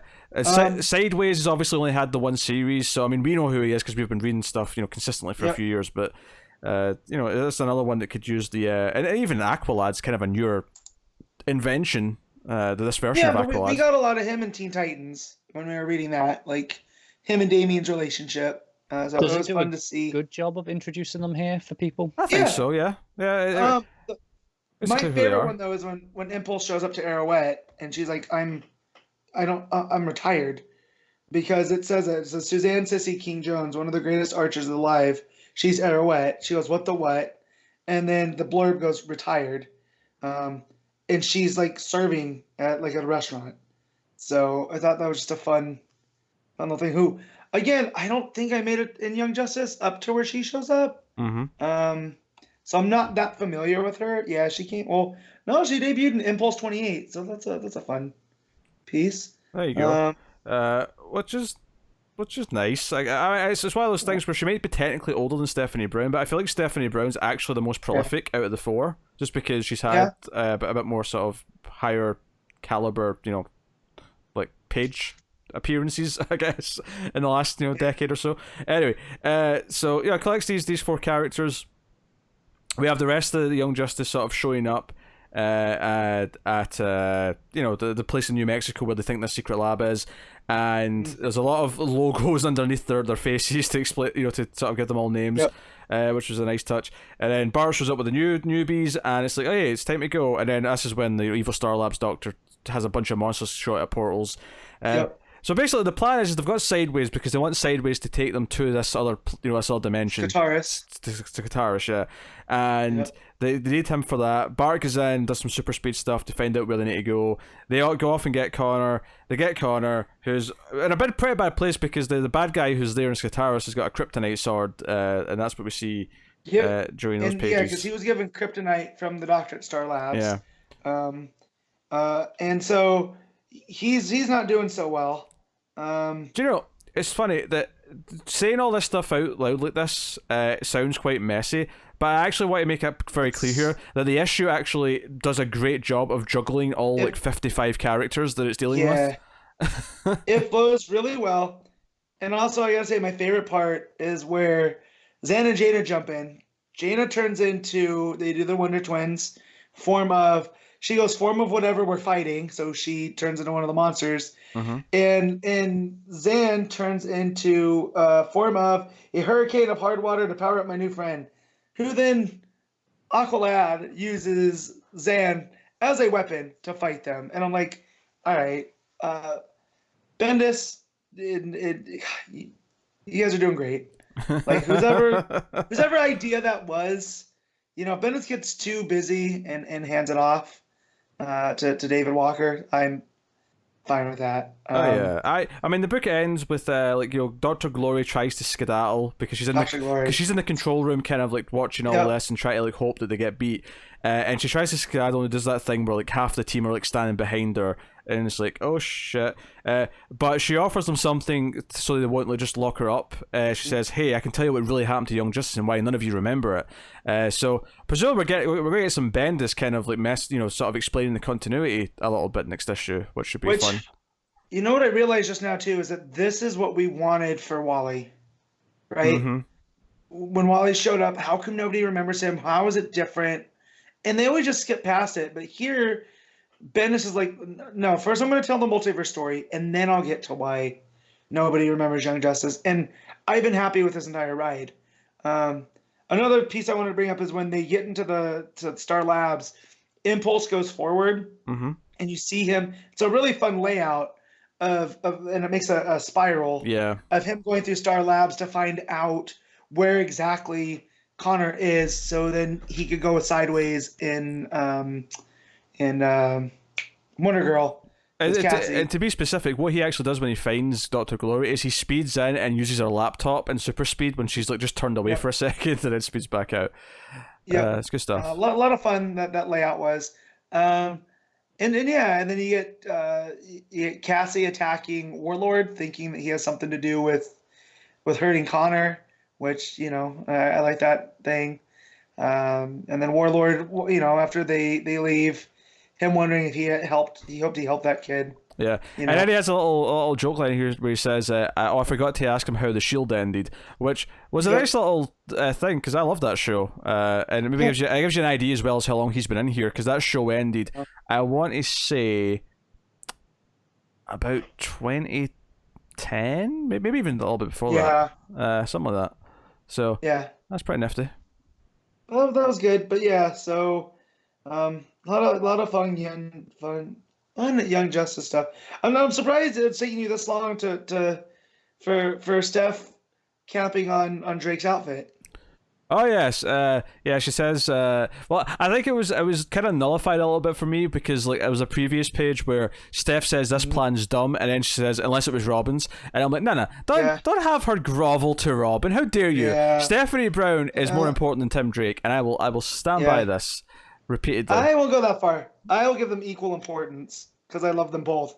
I don't like when they characterize her as a love-struck teen. Yeah, because she's more than that. On sheer importance, Tim Drake. In terms of your preferred favorite, that's up to you. But you cannot say she is more important than Tim Drake. Hey, Tim Drake basically got wiped out from continuity, and it didn't affect anything. It's fine. Yeah, so did Stephanie Brown for forever. Yeah. Do you really want to go there? Come on. No, but what I mean is we still got Damien afterwards. It's like, they didn't even know what to call him. It's like, I guess he's still Red Robin. Oh, what do we do with him? Stephanie! People were crying out for Stephanie. I'm sorry, they Tim were Drake crying is the out first for one her. to have a solo Robin book. Yeah. That ran for God knows how many issues. Which makes, and he is de facto the best Robin.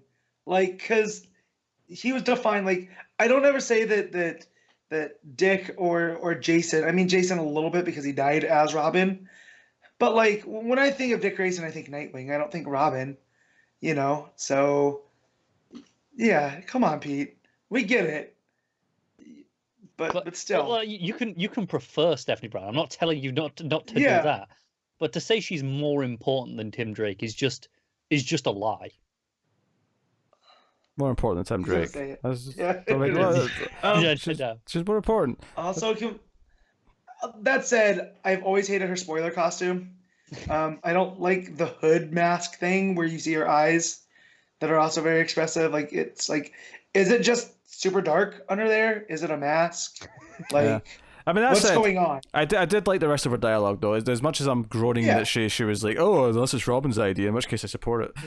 I like the rest of her dialogue, though. I all felt really on point. Felt like Steph. But her calling him out for the uniform, that's a no. Yeah. What are you she's not even heard the name yet. She's not heard that he's calling himself Drake.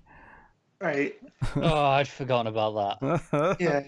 Do you know, actually, this is enough time after the reveal of that outfit that I almost feel like this was Bendis being cheeky because because by the time he wrote this issue, the reaction to the costume was out.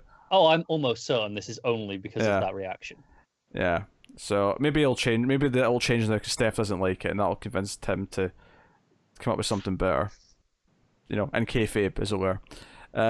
When the real reason is just to be all hate it, so he has to change it. Because it's terrible. Let's be honest. Yeah. No, I had a bunch of fun. I think Justice is a book that has always had to juggle a lot of characters, and sometimes it's just faltered a little bit under that weight. But this issue did it massively, even though it added on 4 new characters on top of the 40 that it already had. I'm exaggerating a bit, but there's a lot of characters. Matt, what are you giving the book? I'm giving this an 8.5. I really enjoyed it. Like you said, it seems like it should have been chaos. There's too many people. That said, Bendis wrote X-Men for forever, so he kind of knows how to juggle characters. Plus, he did Avengers, so shouldn't be surprised that it's not a mess. But and then even the Oeming art, who I'm not a huge fan of, I thought here it really came outside of the first couple. Why do we have Oeming drawing sideways on North Gotham? Yeah, well, I think it was the spoiler pages. Which the funny thing is I actually think Spoiler herself looked good in his art. The cartooniness of it actually helped the design of the costume. I thought, and but so it's 8.5. Yeah, so they are kind of being oddly divvied between them when it was otherwise fairly set. Like, oh, on this planet it's this art, on the regular Earth it's this art. But aside from that weird bit of confusion rather, I like this issue a lot too. So I am going to agree with the 8.5. So there we go. So that'll take us on then to Hawkman issue 22. So Connor, who only read like 2 books this week, can come back and talk about a book again. Yeah, I'll let Connor, even though I really love this issue, because Connor's been so quiet, I'm gonna let him take the lead on this one. It's been so peaceful. So yeah, go ahead. Connor tried to speak there, no sound came out. That was perfect. After everything we just said, beautiful. Universe will never change. Yeah. Am I back? Yeah, you're back. Yeah, okay, you're back now. God damn it. The audio people will just get us laughing, but the video people got a good chuckle out of that, I have to imagine. So, Yeah. Good stuff. Oh, my sound thing is screwed, apparently. Okay. No, this is the Hawkwoman issue. Essentially, it pretty much follows mostly from her point of view. She touches the artifact that they rescued from the planet, and gets a big double page splash of all of it. Well, a lot of her previous lives. So I might have spent 5 to 10 minutes studying this page to look for my favorite Hawkwomen. That's fair. I really like the gunslinger with the hat. She's so good. I think she is. The Plague Doctor Archer one's kind of cool. It is. There's one at the bottom left as well, in the flowing robe with the daggers. It's kind of Egyptian-y, but I don't think that is the Egyptian one. No, not her. I forget her name in the Egyptian. I remember he's Khufu. Oh, I forget her name. Yeah, I don't think that's the Egyptian one. I'm sure that was somewhere else, but maybe I'm wrong. But then I found my favorite one, and it's definitely the Kryptonian. Where's the Kryptonian? Dead center. Oh, I see it. Yep. Is that like an Amazon one hiding behind her? Just on the right, in small on the... Or it's the Knight. Well, it could be, yeah. Yep. And then I don't know if the jetpack one's meant to be the Rainian. I think it is. It looks like it to me. She looks like the Rocketeer. Yeah, she does. The leather jacket, the helmet, and then you got the more classic of them. You have the gold one, who I don't recognize, but you have her as the Thanagarian cop with the metal wings. But no, definitely the gunslinger one. You also, if you notice, the right next to her, as she's on her knees, right, freaking out over this. Yeah. There's the one that we saw in the short story on the planet where they kept. Oh, is that what that one was? Yeah, like the heavy infantry one. So, yeah, I love this book. Just the fact, not just this, right? But when she comes out of this, and Sky Tyrant's like, "Oh wow, that went a lot quicker for you." For Carter, he had to do this. Much. Yeah. He had to do this whole thing where, a giant stone ape tried to crush him. Then he slipped through his past lives, just to find out he's a hero reincarnating across time and space. Yeah, some letdown, huh? Yeah. And I just was like, oh man, Venditti's having so much fun. And you've got her being like, Carter knows, and he never told me. And you've got Carter, the ghost of Carter inside Sky Tyrant's body, being like, no, I rolled on. I was going to tell you. I just haven't seen you yet. Yeah. And obviously she can't hear any of this. Right. And Sky Tyrant's like, oh, he knew. He was just having fun not telling you, basically. Yep. Oh, man. So, and this is, like, again, every time we bring this up, and I can never remember, is this the one that was in Justice League of the Thanagar Prime? Or do we have different? Because reincarnating across time and space, right, as Interstellar has taught us, relativity and all that, they could be concurrent, right? Like, we could have the Hawk World version, which is this one. We could have the Thanagar Prime one. Yep.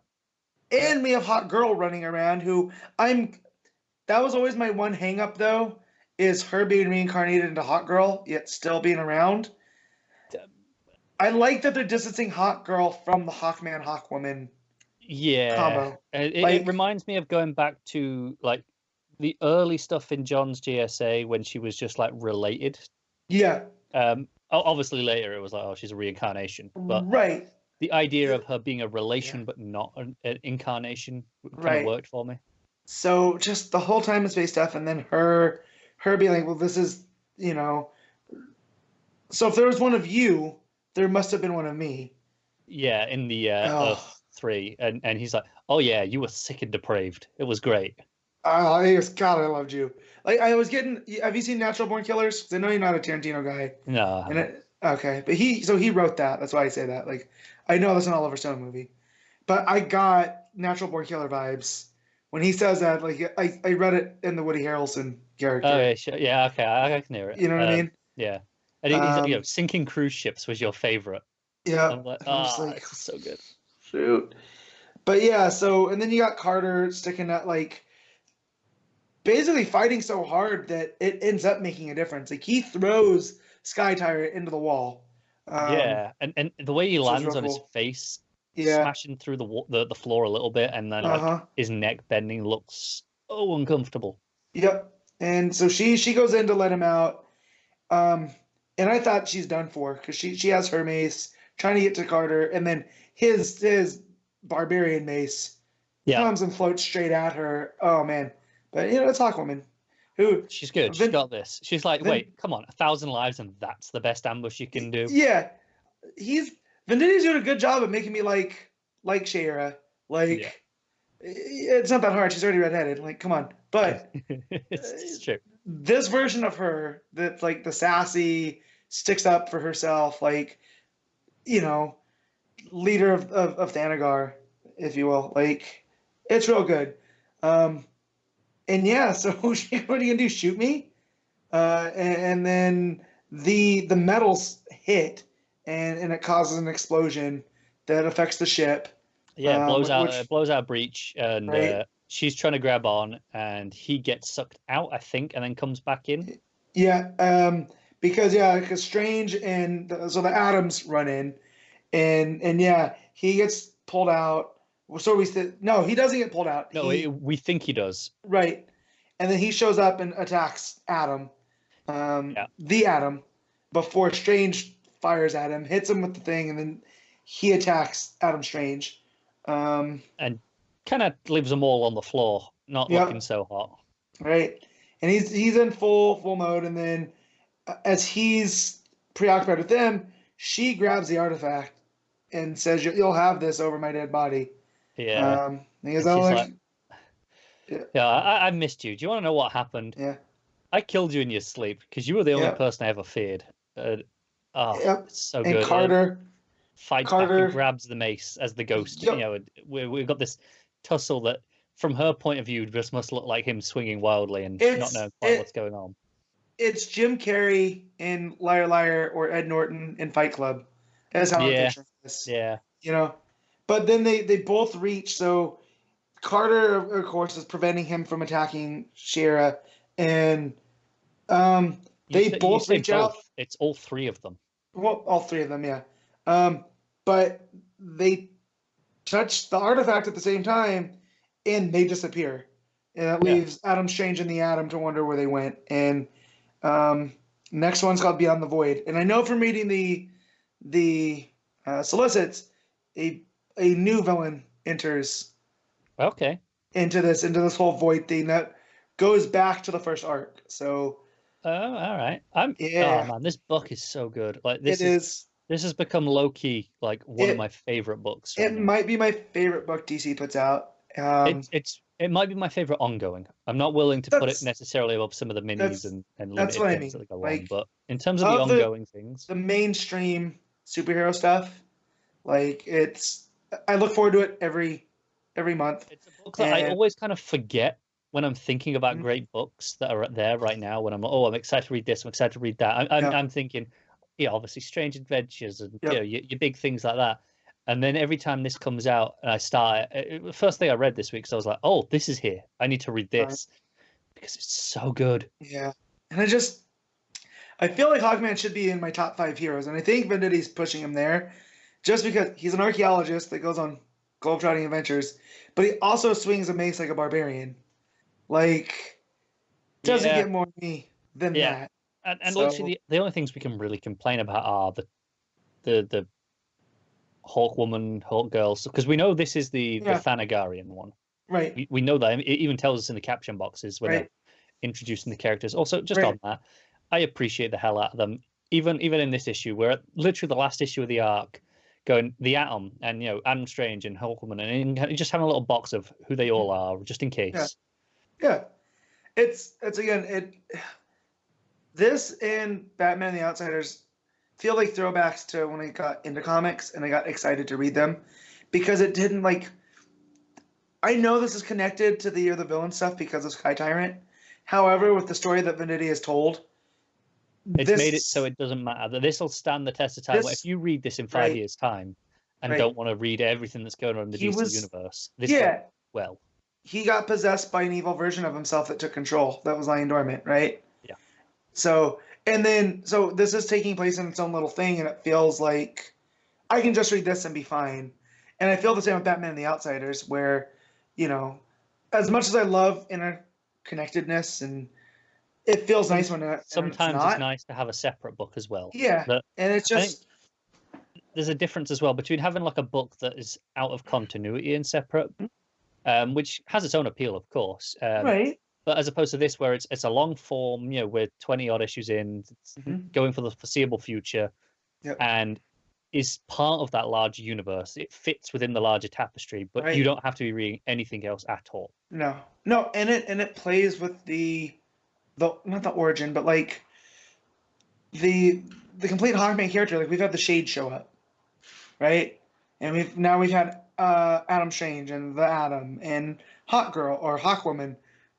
Maybe we'll end up with Hawkgirl at some point. I don't know what's going on with that. And we're playing with all the lives and because I know I think the solicit that we just got for Hawkman, I feel like that was another diary-esque issue. I don't know if it was a diary issue, but it felt like that. I think so, but the one that came out this week, the solicit, definitely leans into the Qatar Deathbringer side of things. Yeah. But again, he's just telling his own story using all the elements of Hawkman. It's like the ultimate Hawkman story, I guess. And I really thought only Johns could do that. And this is pushing it into as good as the John stuff is. I think this is better. Yeah, I think it's weird because obviously that first 12-issue story, which is fantastic, is the Hawkman story that ties it all together. It's the Hawkman origin again, which how many times have we seen that? And it was still great. It's probably the definitive version of that, and because it encompasses any version you want to ever tell with Hawkman, right? And any version you ever want to tell in the future as well. It works for all of them, so it's really smart in that sense.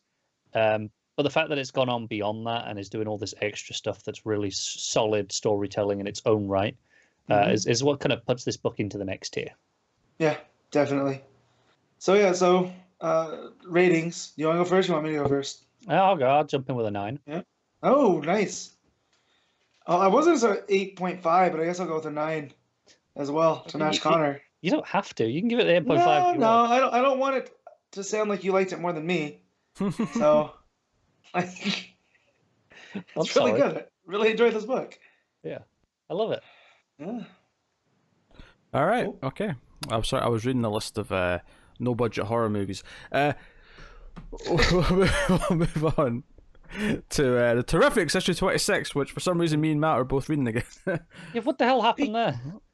The Choose Your Own made me miss Yang as a writer, and this just reinforced that because the stories that he tells are just damn enjoyable.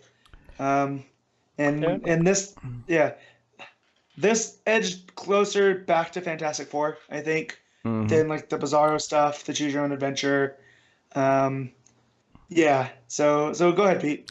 Yeah, so Jin Yang writing, Sergio Davila on the art. This is basically Simon Stagg has got cancer, and he makes some sort of deal with a devil, a demon, or something akin, and there's this big opening. The Stag Industries and Terrific, whatever Terrific's company's called now. Terrifitech. Thank you. They've developed this super quick, ultra clean energy version of public transport. This sort of monorail. These little pods that go on a monorail around the city, They're super excited about it. They reveal all this. There's a lot of banter between the various characters, as you'd expect between the Terrifics. And something goes wrong, though, when Simon Stagg and notably Plastic Man's son, who's like his intern, is his Simon Stagg's intern now, because he wants to do his own thing and be on his own. And Plastic Man's also freaking out because Linya called him cute earlier. But basically... Which I always forget she's still a teenager. Oh, so yeah. of course she thinks Plastic Man's son's cute.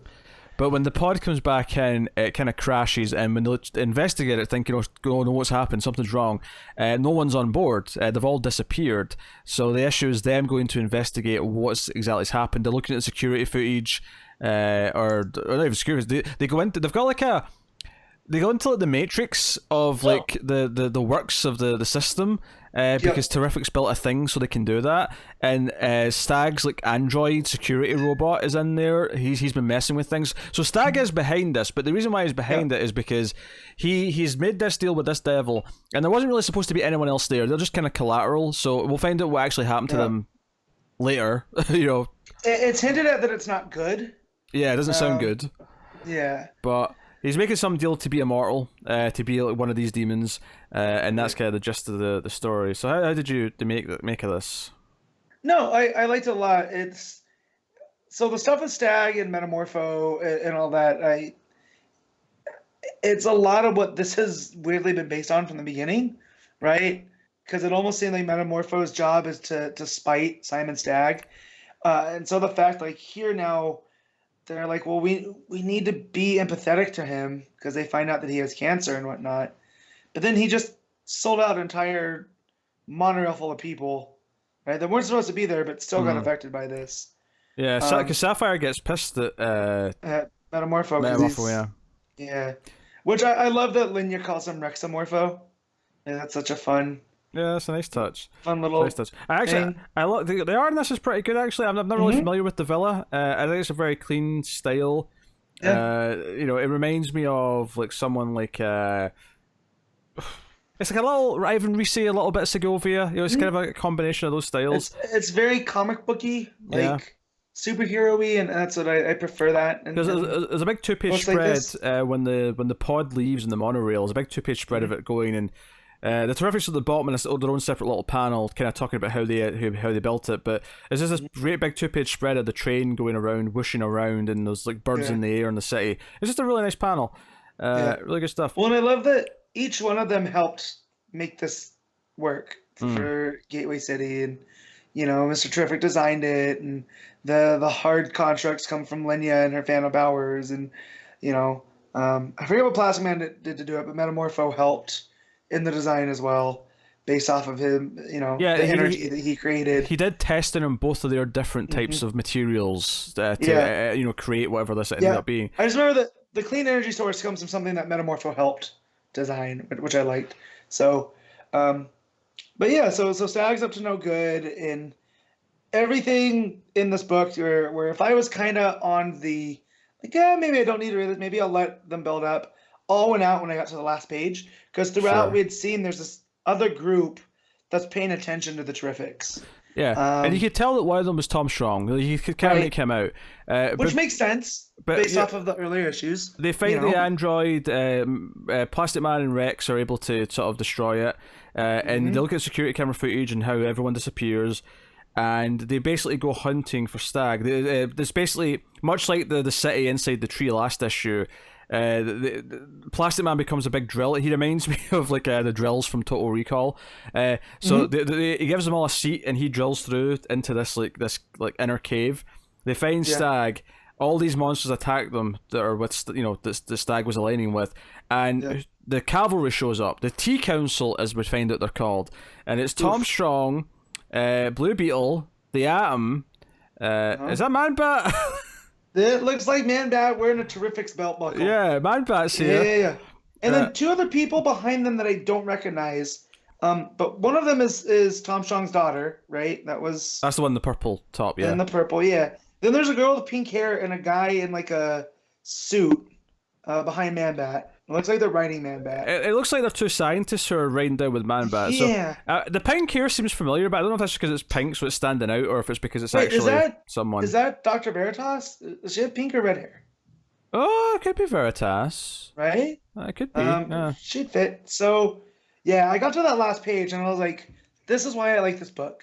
Is stuff like this where I wasn't expecting Man-Bat to show up, but Yang's like, you know what? He's a scientist. He's gonna be on the T Council. Yeah. And I feel that with and I'm gonna put this on Tynan because he put him in a different form in Justice League Dark, and now we're getting a Man-Bat mini. It's like Man-Bat's having his year this year. Yeah, Man-Bat's getting some attention.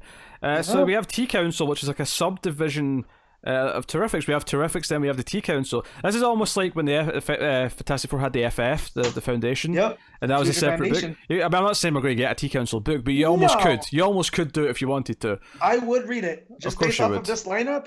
Well, if Yang's writing it, right, I trust him. If it's someone like Hickman, I'm gonna stay away.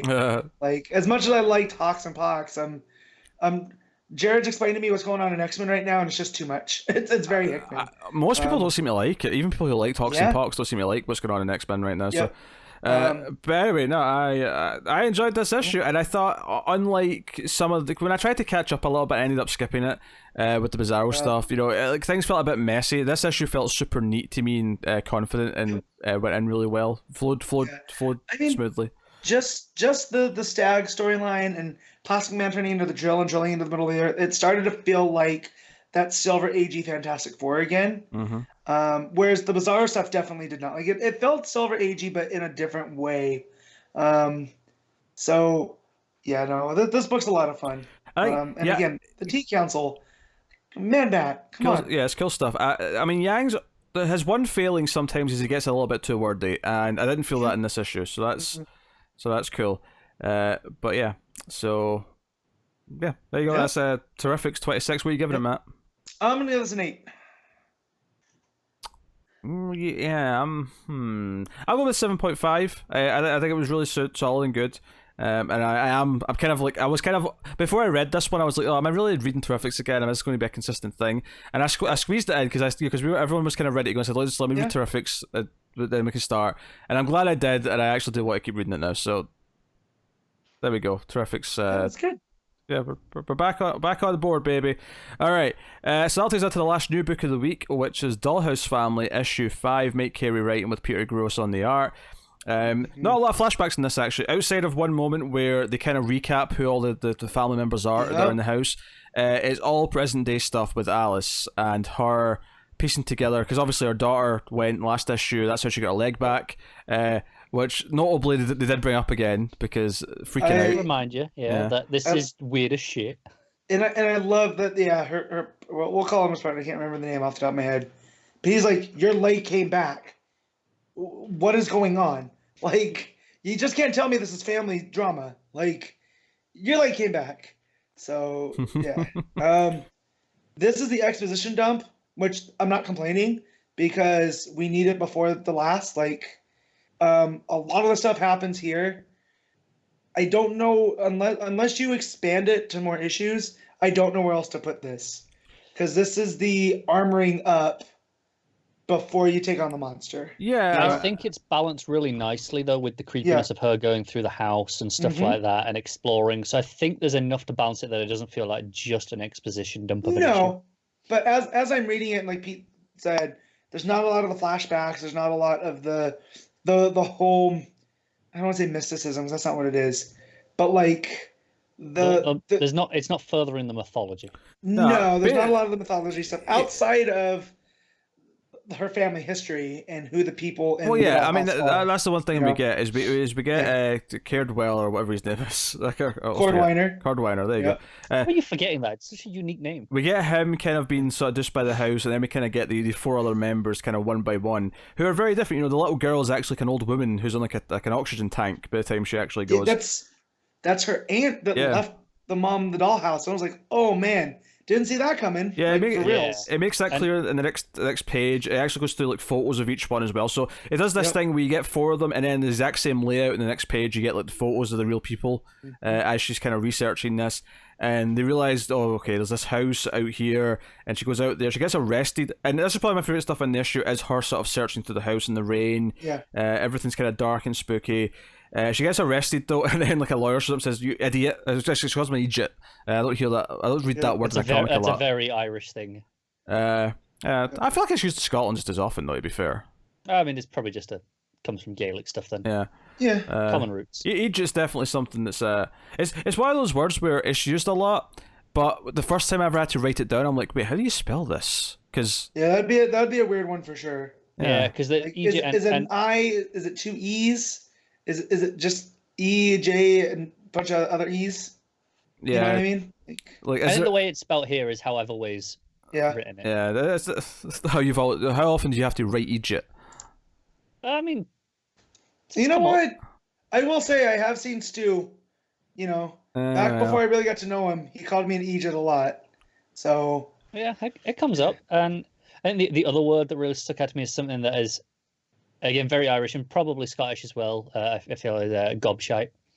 Oh yeah, gobshite is pretty Scottish too. Yeah. Because that was in here. That feels true. That said, I would say that leans more towards Ireland though, because when I hear it in my head, I'm sort of getting an Irish accent. Yeah. Gobshite. Okay, I can do an Irish accent. But so, out of the linguistics but I don't mind talking, but I know nothing about what y'all are saying. Kick Bishop Brennan up the arse. That's one of my trigger phrases for Ireland. You have to do some foul Ted lines. All right. But yeah, so she gets thrown in, which we're seeing like these ghostly flashbacks, which I could see if this was like a TV show.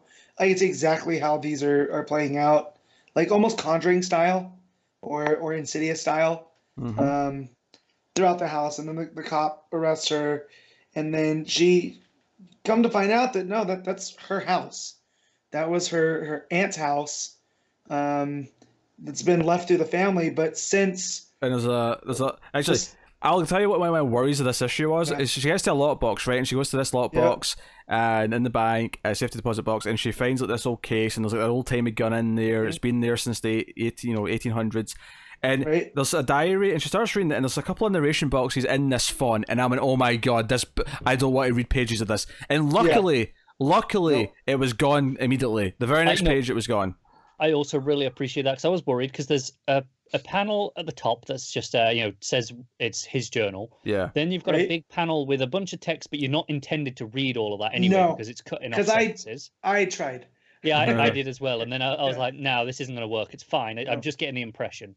And then you have two more narration boxes of it, and then that's it. Yeah, but I was really worried for a second. But no, I liked her sort of like getting some liquid courage to go back and face the house. Which is kind of what she does, and because the first time she's going through it before the cop interrupts her, she is basically seeing like scenarios play out, the ghosts walking around. Essentially, she's like seeing a replay of what's happening, and the end of it is we find out what that fetus became. They tried to put in the furnace, and it basically grows into the dollhouse. The dollhouse is like made of blood and flesh and placenta, and looks all disgusting. Hell of an image, isn't it? Which when you think about it, makes sense. Does it? It is part... No. That it is part. Yeah. Hold on. I'm with you on this one. Does it? It makes sense in that it's actually a part of this demon's lineage. Whatever was in the cave, right?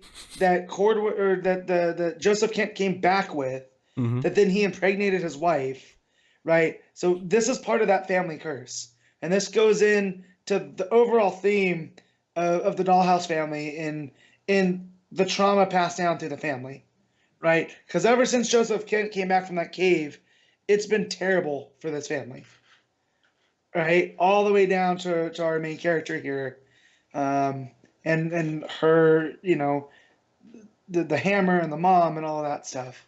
So the fact that the Dollhouse was born at the same time as the family curse, I just think, and they come from the same thing. That was pretty cool. I still wasn't expecting it to be the placenta. No, me neither. I wasn't expecting that, but when I think back on it, literally grows out of it. It like grows out of the placenta into this bloody looking house, and Matt's like, "Oh, when you think about it, it makes sense."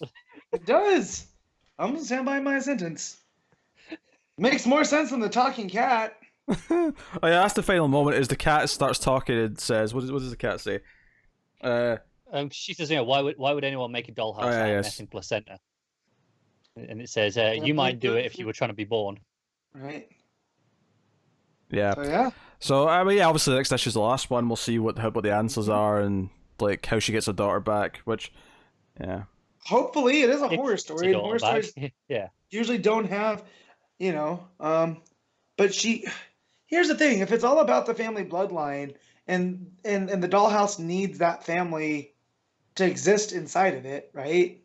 She already has the daughter. Unless So that's enough now. That's what I'm saying. What if it's enough and this is all for nothing? You know? Yeah. Still, and I hope she finds that cave. She goes to kill the demon and wakes up the gigantic creature. I want to know about the celestial being. Yep. I Which I want feel more. like we're not going to get the answer though, Connor. I don't know. Uh, If not, then I feel like there's more stories to be told here. I like this issue much more than the last one because the last one, I wasn't keen on the actual monstery stuff and the flashbacks. This one, it felt like it was treating them more like a mystery. I liked her sneaking about. I liked the answer to what the placenta became because it was so batshit insane. And regardless of what Matt thinks it being, well, clearly it was plain as day. It was obvious. It was in her face the entire time. But I'm not saying that. I'm saying when you think back of it and think about the family history, of course it comes from the same thing. Like it wasn't just a dollhouse that got bewitched. Like it's a part of this demon, whatever it is. I keep saying demon because I have lack of a better yeah, phrase for it. Demon works, I think, for now. Yeah. demon, Satan, celestial, whatever we're calling it. Yeah. But yeah, obviously I'm looking forward to the final issue, seeing what happens. I think that we've spent our entire life with Alice, so we actually do care a little bit about her daughter being saved, which is nice. We care about her, because she's basically been like infected with this evil since she was a kid, and it'd be nice for her to get a win. So you're kind of rooting for her. And when you look at the family history, it's this evil that's been in all of them. Like Cordwainer, like he had a family, but he didn't care because he was always tinkering, right? So it turned him into a lonely old man, and that's why he joined the dollhouse, right? And then each one of them, one of them was addicted to opium, and then the other one, she was at the end of her life, and so when they all went there, it's because they were at their worst. Yet Alice is the one that's been able to say no. And why is that? And I like those questions there, and I hope it doesn't disappoint. Like I hope some of those answers are there at the end, and she does have legitimately a magic bullet now to kill whatever it is. So we'll see. Yeah. So we're in it then. What are we giving it, Matt? We fire on it. I'm gonna give this an 8. I'm handing out a lot of 8s. Cool, Connor. Yeah, I'm feeling positive. 8.5. Straight 8 from me, I think, as well. So that is Dollhouse Family issue 5. So we have a couple of Patreon books. The reason for this is that every month on patreon.com/MailFuzzTV, some of our supporters can make me or Connor read a book at certain tiers. So I will let Connor go first with Red Tooth Outlaw 42. Yep. There you go. Yep, 42. Obviously, it's still Lobdell on art. On writing, sorry. Art was a little confusing because, God help us. The cover said Messina, so I was expecting Messina. Opened it up, and the credits page tells me it's Paolo Pantalina, who I wasn't familiar with. What I will say is, I honestly thought for about half this issue that it was Rocafort, just not on the top of his game. Oh, okay. Like it looks exactly like what you expect from Rocafort, just not as strong. It's not terrible, but it is noticeably not Rocafort at his A game. But it is very much that style, which is a bit frustrating. The issue's a bit all over the place. You've got some of the stuff with the Generation Next. Is that what they're called in this? Generation Next. Generation Outlaw. There you go. Whatever they are. They're all at my guns, and they're basically like, "Hey, Bizarro's all doing like." Was that a Space Girl song I was just singing? I think it's a Space Girl song. I don't know. Like I have no idea. How do you go? Bizarro's all doing meditation. He's all Zen now, apparently, and they're like, "Nah, this guy's evil as shit. Let's make him be evil." And then basically all it boils down to is they all end up sitting there meditating with him because because he's good at that now. Apparently, I don't know. There's a running gag in this where someone says something and the other character just goes deep. Like, oh yeah, that was real deep, man. And there's one here with Bizarro saying, no one am monster, and it's doomed, just going deep. There's another one with Pup earlier on, I think it was with Margun. Margun talking about Jason going, I see him as I ever have, a frightened little boy, and Pup-Pup's like, what could possibly scare him? It just says him, and she goes, himself, and Pup-Pup there going deep, and it's terrible. There's like one page with the big sister of the triplets or the trio in the Iceberg Lounge. I think she was called Big Suze or something, but that might be just a Peep Show character, so I'm not going to confidently say that anymore.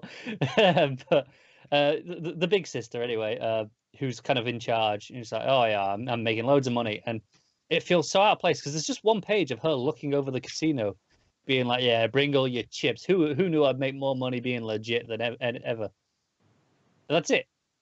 That's the whole thing in this issue with her, and I don't understand why it's here. It's so pointless. But then the main bulk of the issue is Jason and Artemis. Artemis's hair is growing back really fast because she had a shaved head look, and Jason's like, "What's going on with the hair?" And she's like, "Oh yeah, it's enchanted. Didn't you know?" I mean, she is Amazonian, so who, you know. And she's like, he's like, what enchanted? She's like, well, how do you think I manage a 5-foot ponytail in battle? And she's like, you're like, fair enough, I guess. Yeah. She's got a whole thing with apples where she's like, oh my god, apples, they're amazing because she's been on terrible Earth wherever she's been, and so I don't even want to eat it. It's so beautiful. And Jason's like, it's meant to be eaten. It's fine.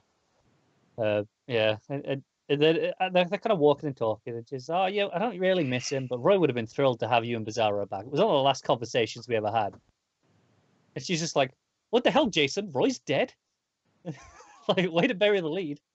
It's kind of funny, just not even telling her, just like dropping it in casual. And then we have a Heroes in Crisis recap, being like, oh yeah, so yeah, Wally was on trial for murder and all that. It sucks. And it was a whole thing. Just what you want when you're enjoying a good issue of Red, a nice recap of Heroes in Crisis. Yeah, it's just what I wanted. And I was like, so why aren't you taking revenge on this Wally West? And he's like, it was an accident. I'm not gonna kill someone over something that was an accident. I went, and I'm there going, really? You, Jason Todd, aren't going to kill someone over an accident? But then they have what is supposed to be a nice moment where she hugs him and they stand in the sun, and it's all nice, whatever. But they have a big thing at the end where they're like, so about what happened before we left when we kissed, and she's like, well, I thought I was gonna die, can't be helped. And they go, well, we'll try it again and see how it is. But they kiss, and they're both like, nope, it's like kissing a brother. And then there's the narration at the end going, oh well, we both lied, but oh well, it's fine for now. And I'm like, ugh. The only other thing was when they're all doing, meditation and all chill with Bizarro, the baby one, the evil 3-month-old baby.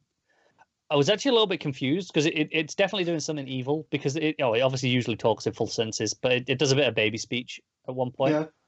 And it touches Bizarro's shoulder like it's putting something on there, but then it pulls its hand back and it's got something in its hands, like a little metal circle with some red in it. And I don't remember that being on Bizarro's shoulder before. I don't know what it is.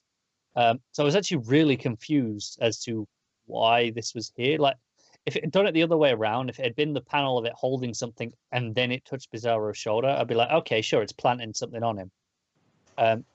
As it was, I'm genuinely just confused as to what happened. I don't actually know. This isn't even me complaining about the story. Maybe this will make sense eventually. I'll understand it. But in terms of the art and the sequential storytelling here, it just didn't make any sense to me. I don't understand what happened. I don't understand what the point was.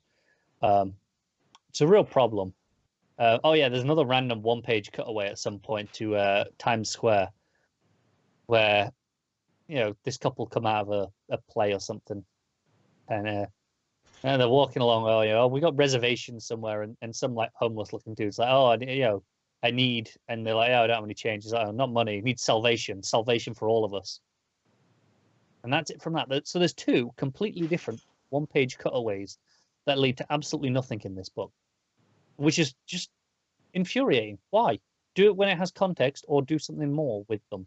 Don't just have a whole page devoted to something completely irrelevant that has no context for anything, doesn't set up anything seemingly. If you're going to tease something, have it in a sensible place. Like this tease, if this was at the very end of the book and this was like the last page tease, okay, sure. But this is just like 2/3 through, and it makes no sense.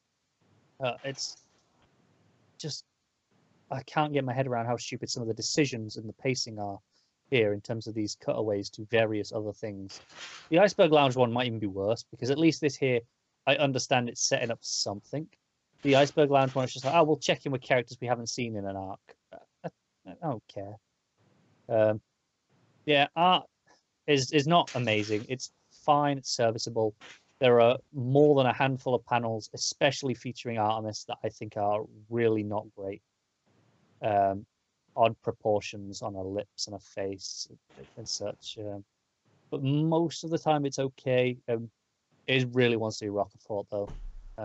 It's a shame. But yeah, I'll give it like a 3.5. All right. 3.5, super exciting.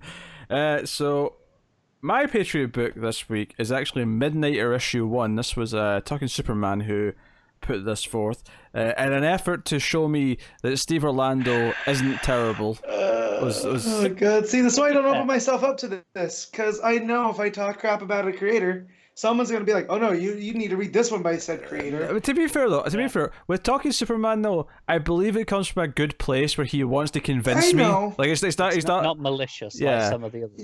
No. Yeah. I read this book when it launched, or I read the first like couple of issues, and I remember it being fine.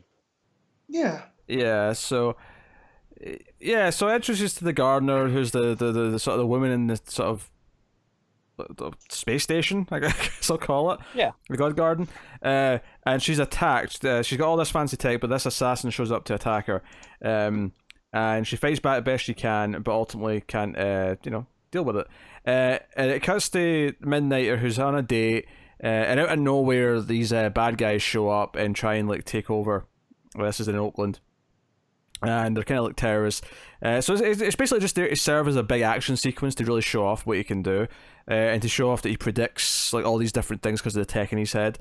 It's one of these things where they are like the actual drawing quality, if you will, of the art is fairly solid, right? Is kind of how I was feeling, but I did think the layouts were a little bit overly complicated at times, or not even. I mean, sometimes they were overly complicated, but sometimes it was more just that all of the stuff that was being put into the panels was overly complex to the point where it wasn't flowing as well as that I would enjoy.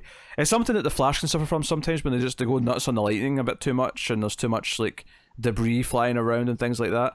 I just didn't necessarily find the fight scene to be, all that flowy, which admittedly isn't necessarily on Orlando, obviously, because he's the writer, but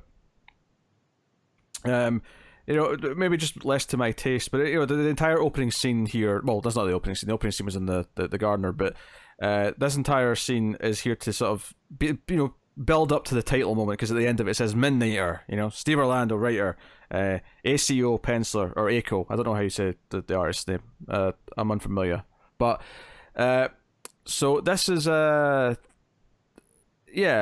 basically the start of this. He goes to a bar, we get sort of some casual chat. It mentions Apollo, that he was with someone long term, isn't anymore, kind of teases that stuff. I don't know how much did Midnighter appear much before this book? Was this like he's a Wildstorm character, so when they merged everything. Yeah. So he was there. He was on Stormwatch. No. Yeah. It was with Martian Manhunter. Okay, that makes some sense. Yeah. He's on the Stormwatch thing, but before that, in Wildstorm, he's their Batman and Apollo's their Superman.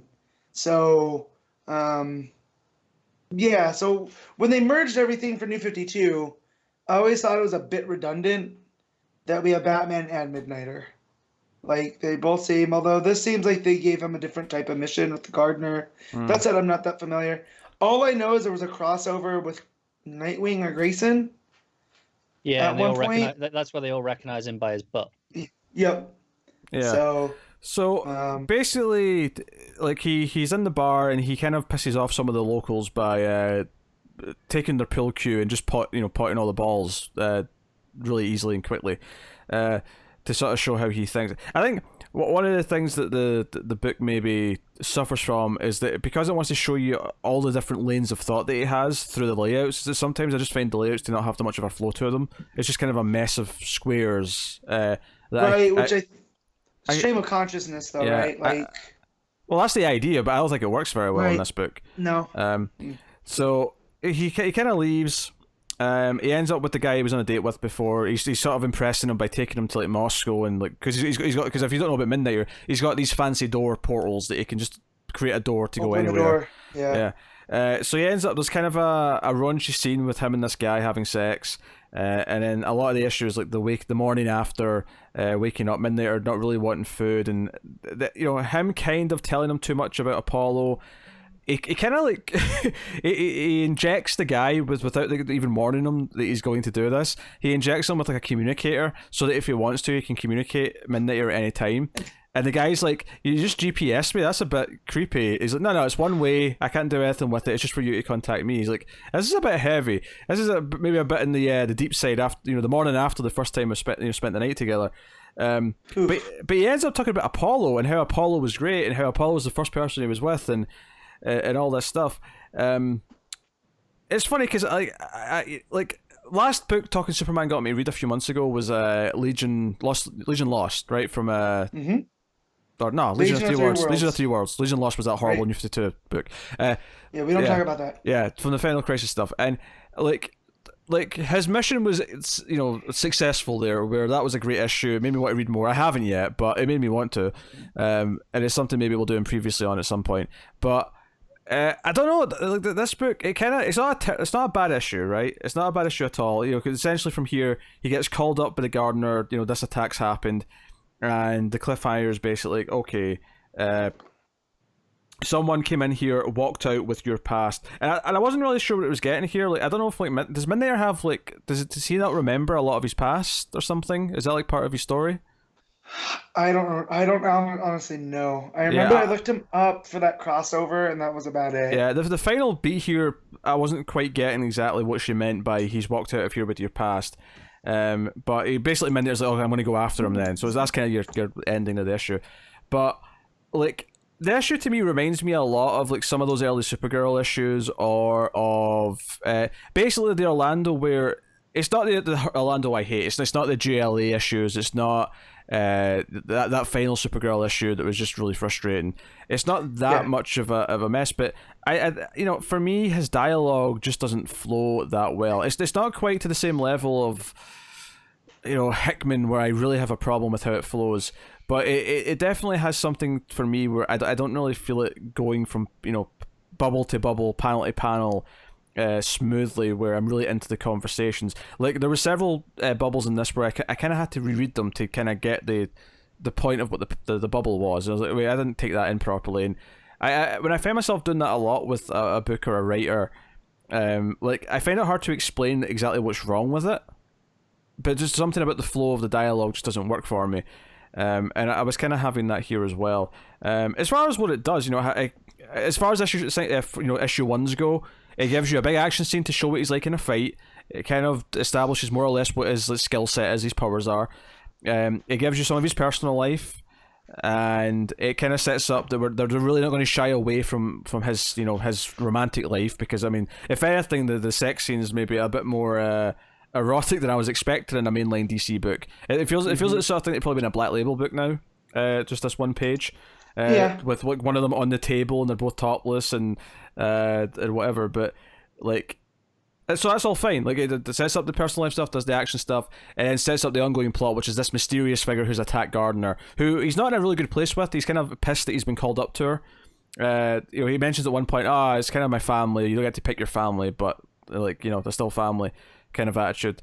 Like I say, the actual art in terms of like the quality of the drawings is solid.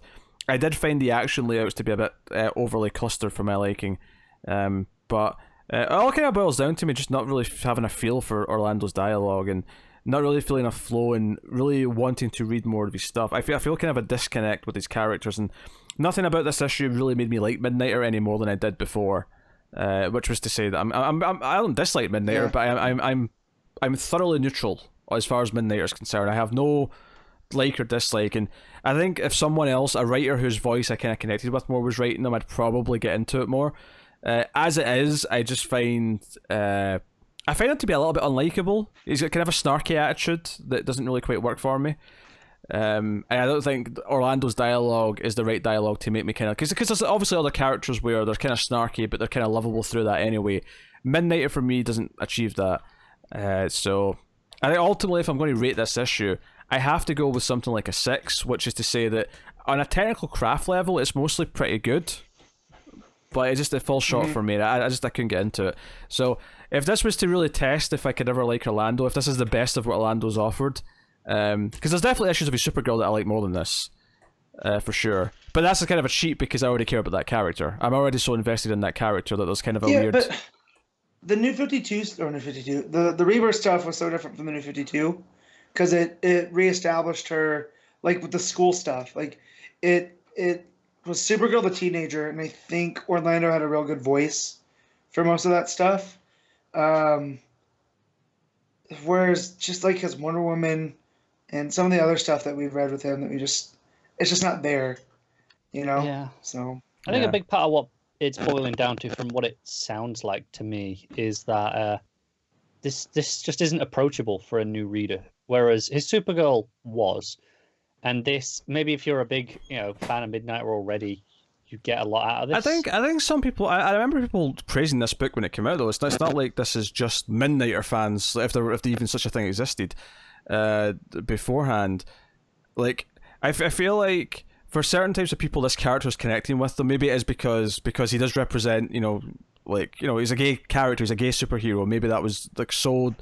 Like it was like an oasis in a desert at the time that it really connected to people over that. When you think about it, when this character's, I'm just pulling up his history because I want to know, like what you were wondering, like the him not remembering things, is that part of it? So he was created in '98, right? And then so like a lot of that, like throwing a gay character in there around that time, and this was all Warren Ellis. That's pretty bold, right? And then you think about it, that however many years later, I think it still wasn't the norm. So I definitely get what you're saying. Oh, for sure. I may just be like adding that in because it's just an obvious thing to speculate. Part of me just wonders though, because I've heard people praise Orlando's writing in other ways. People who have liked his weird miniseries that he's had, and I think it just comes down to, much like Hickman for me, I just don't like how he writes, and no amount of convincing is ever going to change me of that. Yeah, I read the first like 3 or 4 issues when this came out before I knew I didn't like Orlando, obviously. I probably hadn't read anything from Orlando before, to be honest. This might have been the first thing. And I stuck with it thinking, oh, it's okay. It's not terrible.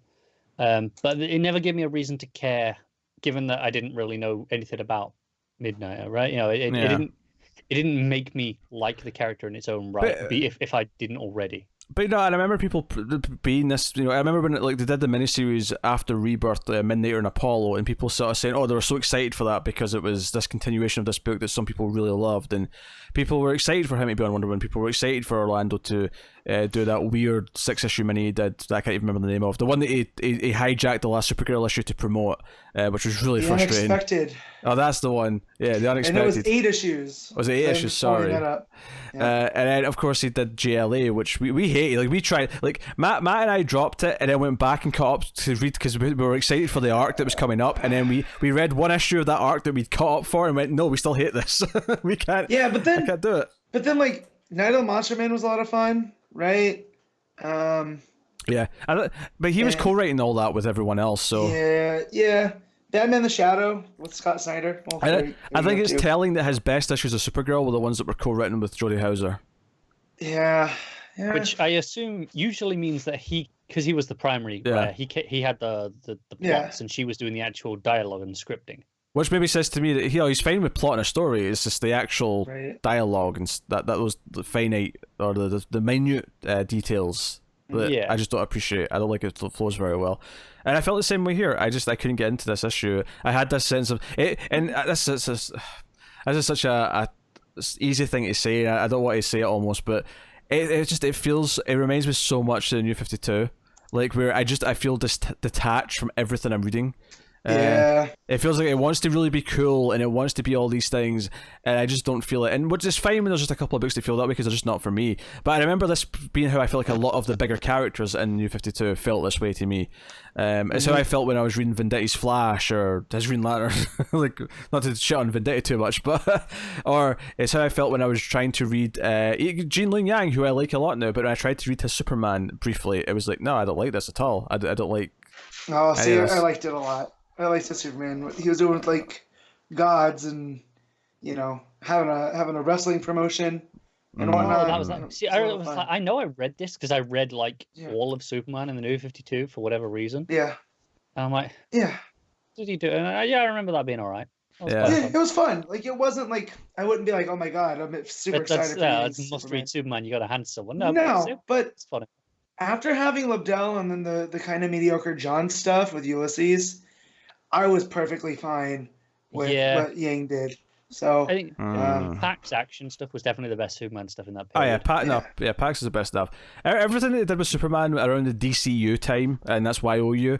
When all the Superman stuff there was just sort of filler compounding. Like Superman's just kind of broken for me right now, and it's not until we got towards Rebirth where they started to fix it, and that was it. The two best things that had come out of the DCU were the Starfire series.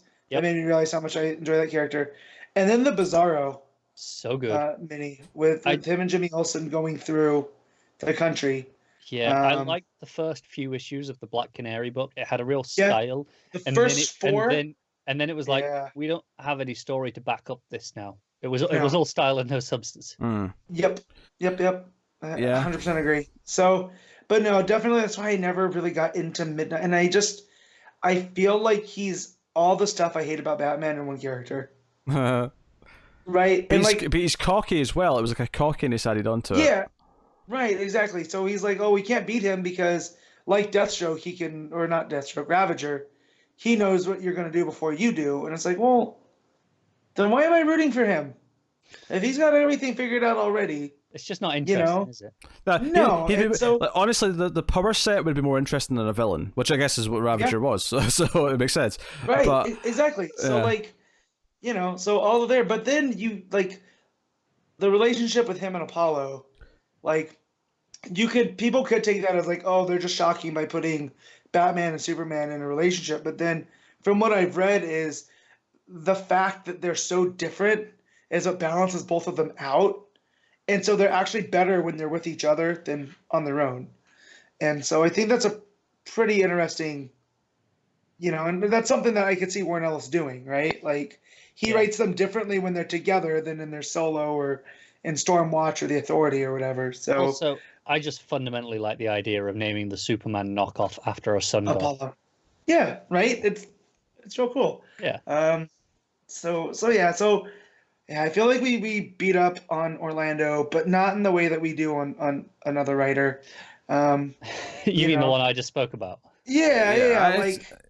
Because I feel like there's ideas there that could work. Like you said, the best work came with Jody Hauser or with Seeley or with King, or Snyder.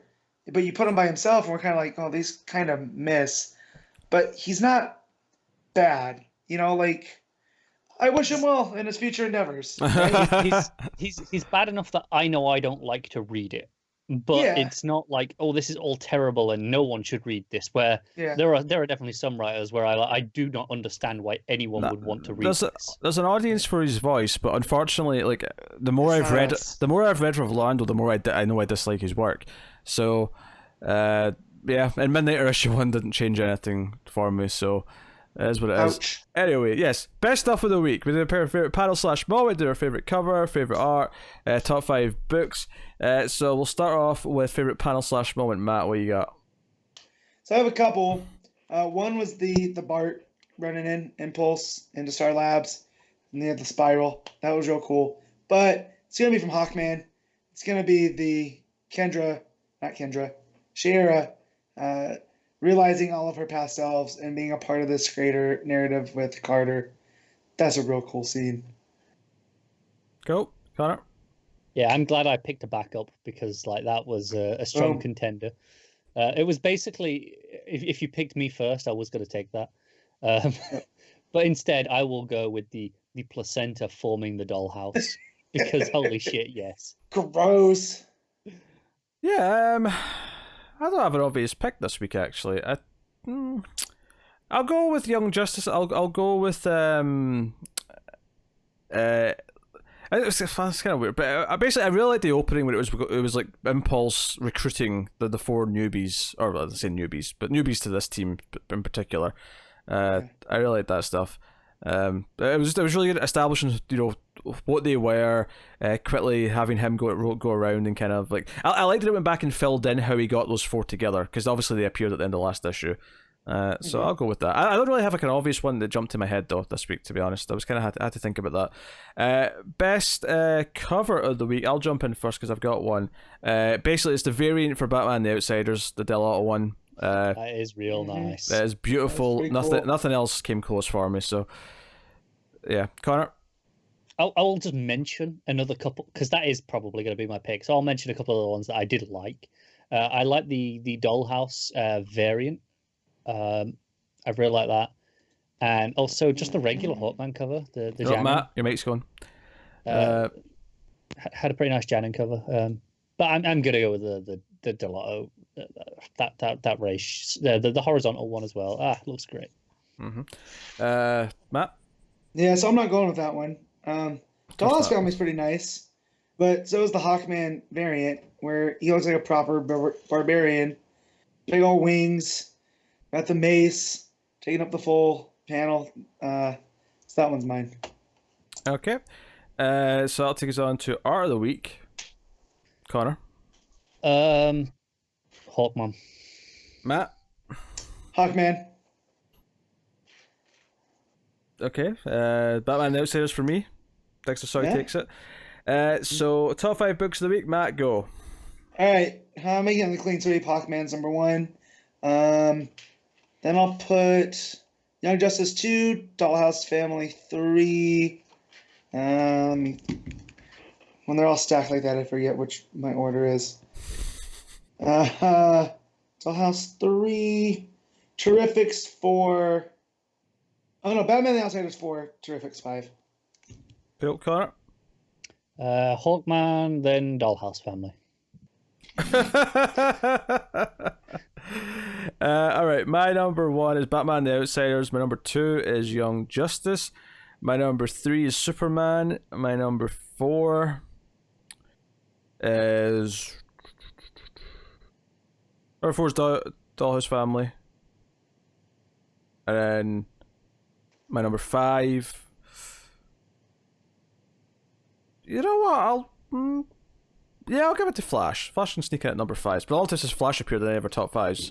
Not a lot of competition. It was that or Terrifics, right? And I gave them both the same score, I think. So I was just kind of weighing up in my mind. I guess I'm just happy to have Flash back at a reasonable level. So there you go. That's the top 5. I'll tell you what's coming next week from DC Comics. We have, assuming certain world events don't somehow lead to comics also stopping. As of right now, Diamond have confirmed they're still shipping every week. That's good. Also, the digital, I'm pretty sure they could still just throw them up there digitally. Yeah, but would they, if they can't ship books? Like, would they release it just that way? They'd probably wait, I think, just because the stores would feel shafted. Well, I don't like that because I like my solution that I still get to read comics. Which basically means that if for some reason they don't put out books at any point over this pandemic, I feel like we're also going to have to get creative with our episodes. Like, hey, here's our, that's also be a crowdless wrestling show. We can't talk sports though. Luckily, people can send us questions though, and true. That could be a thing. They better not. If this messes with my comics, after it's already messed with hockey and movies.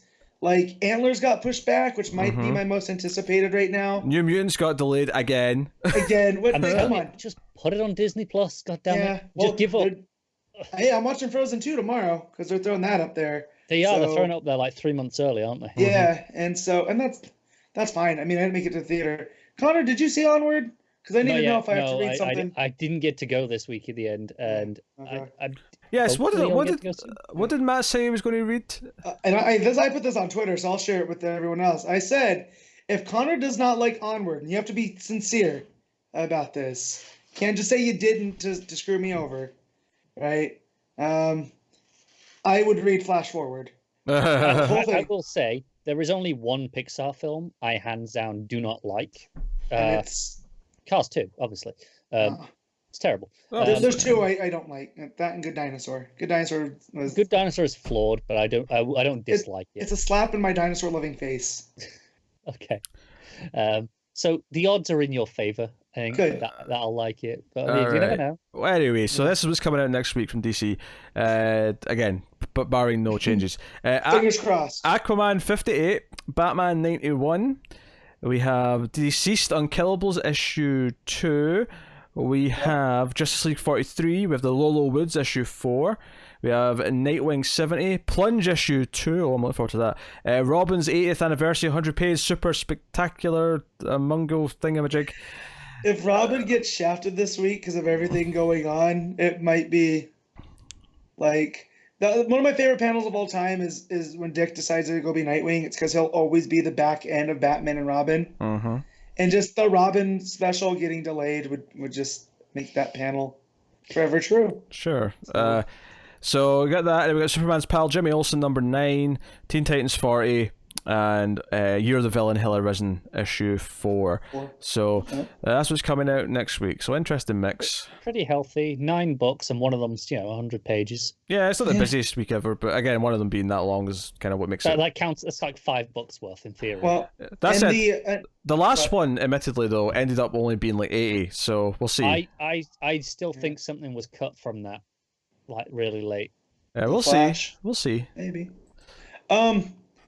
So we were talking about the variants for Deceased, and the movie variant for this one is Full Metal Jacket. I'm pretty sure. So it's not even going sci-fi. They're just pulling from Warner Brother movies at this point. Just go for it. Yeah, but that's fine by me. Like parody covers. Do you remember when they did the parody movie covers? Oh yeah, I've got a couple. That was New 52, right? Yeah, I actually bought a couple. That's another thing from New 52 I like that they did. I bought a couple of those that I didn't even read. Like, I wasn't reading like Flash or Green Lantern then, but I bought them because Flash had the really nice North by Northwest one, right? Yeah, Green Lantern had 2001: A Space Odyssey. Superman, Wonder Woman had Gone with the Wind. Action had Bill and Ted's Excellent Adventure, I think. That was one I was stupidly excited for. So there's a few interesting ones. But I think Green Lantern Corps had Forbidden Planet as well. So what we've actually established there is gimmicky variant covers do sell more because people maybe buy things that he wasn't even going to read. That's actually the only time in the history of comics for me that I've bought something just for a cover because I just thought they were kind of cool. I have bought a handful of variant covers of books I will never read, just because I really like the cover. And I know. Here we go. The only time I've ever done it. Justice League had the Magic Mike one, which might have been the worst. Supergirl had Wizard of Oz, which was strong. Batgirl was Purple Rain, which that one was pretty cool. Sinestro had Westworld. The Green Lantern Corps. I'm trying to think of some of the other ones that stuck out. Aquaman was Free Willy. That one's pretty strong. Yeah, I remember that one. That was pretty fun. Looks like Batman and Robin was Harry Potter. As you do. Justice League Dark was Beetlejuice. So yeah, there were some good ones, and then there's some real bad ones. Like the Titans one was Lost Boys, and it was not Detective so good. Comics did Matrix, right? I believe so. It's not popping up now. I'm looking. Yep, Detective Comics did The Matrix. Yeah, so there was some. Good. Yeah. There's some. Yeah. Batman had The Mask with Joker. Harley Quinn had Jailhouse Rock, which that one's a weird pull. Yeah, but that Flash one is probably my favorite. That and the Bill and Ted Action Comics. Yeah. So some of them were nice. Yeah. So yeah, what we're saying is they feel free to pull from great movie history. I'm just looking at some of them now. The Wonder Woman 300 cover, I kind of love. Although I take this back, the Grayson and the Dragon one also pretty damn good. So now we're just listing things. Yeah, just listen to it covers that. So that does wrap up more or less episode 198 of Comics from the Multiverse. We're coming up on 200. As I said last time, send in questions to mftvquestions@gmail.com to send questions related to our 200th episode. Technically not wrong. Yeah, it's not wrong. So you can send out questions. We'll do some questions on that episode, regardless of how many books, just to make it a bit special, because it's episode 200 and funds and whatnot. So send in some questions. I will ask on Twitter the week of as well, but you can send in some longer questions, or even if not even questions, just want to send in some mail for us to read on the show. Pete's fishing for compliments. I'll take compliments. We'll read some compliments out in episode 200. But you can do that. mftvquestions@gmail.com. No, sorry. Yeah, gmail.com. Yeah, mftvquestions@gmail.com. Yeah. All right. So you can do that. Of course, you can go to patreon.com/mailfuzztv if you want to support the show and everything we do here. The $5 tier, you get the show a day early, as well as previously in the Multiverse, which you also get a day early, which is me and Connor talking about classic DC books. So if you haven't checked out previously in the Multiverse, then maybe go check that out. It's every other week. Go have a look. But you can do that. Check out other stuff that we do in Mailfuzz TV, other movie podcasts. Screams After Midnight's a horror movie podcast. The Atomic Cinema Experiment's a sci-fi movie podcast. TV shows get reviewed every week. It's a whole thing. So go and have a look at all that stuff. Like, subscribe, comment, and all that jazz. Ding the bell on YouTube for the notifications. All these things do help us. Leave a review on Apple Podcasts. Give us 5 stars. More people will find us that way. All of these things do help us. So if you want to support the show financially at Patreon, but for free, all those other ways that I mentioned are all good too. So go and have a look. But that has been episode 198. So thank you once again for watching or listening. We always appreciate it. Keep reading DC Comics, guys, and remember to never get lost in the Speed Force.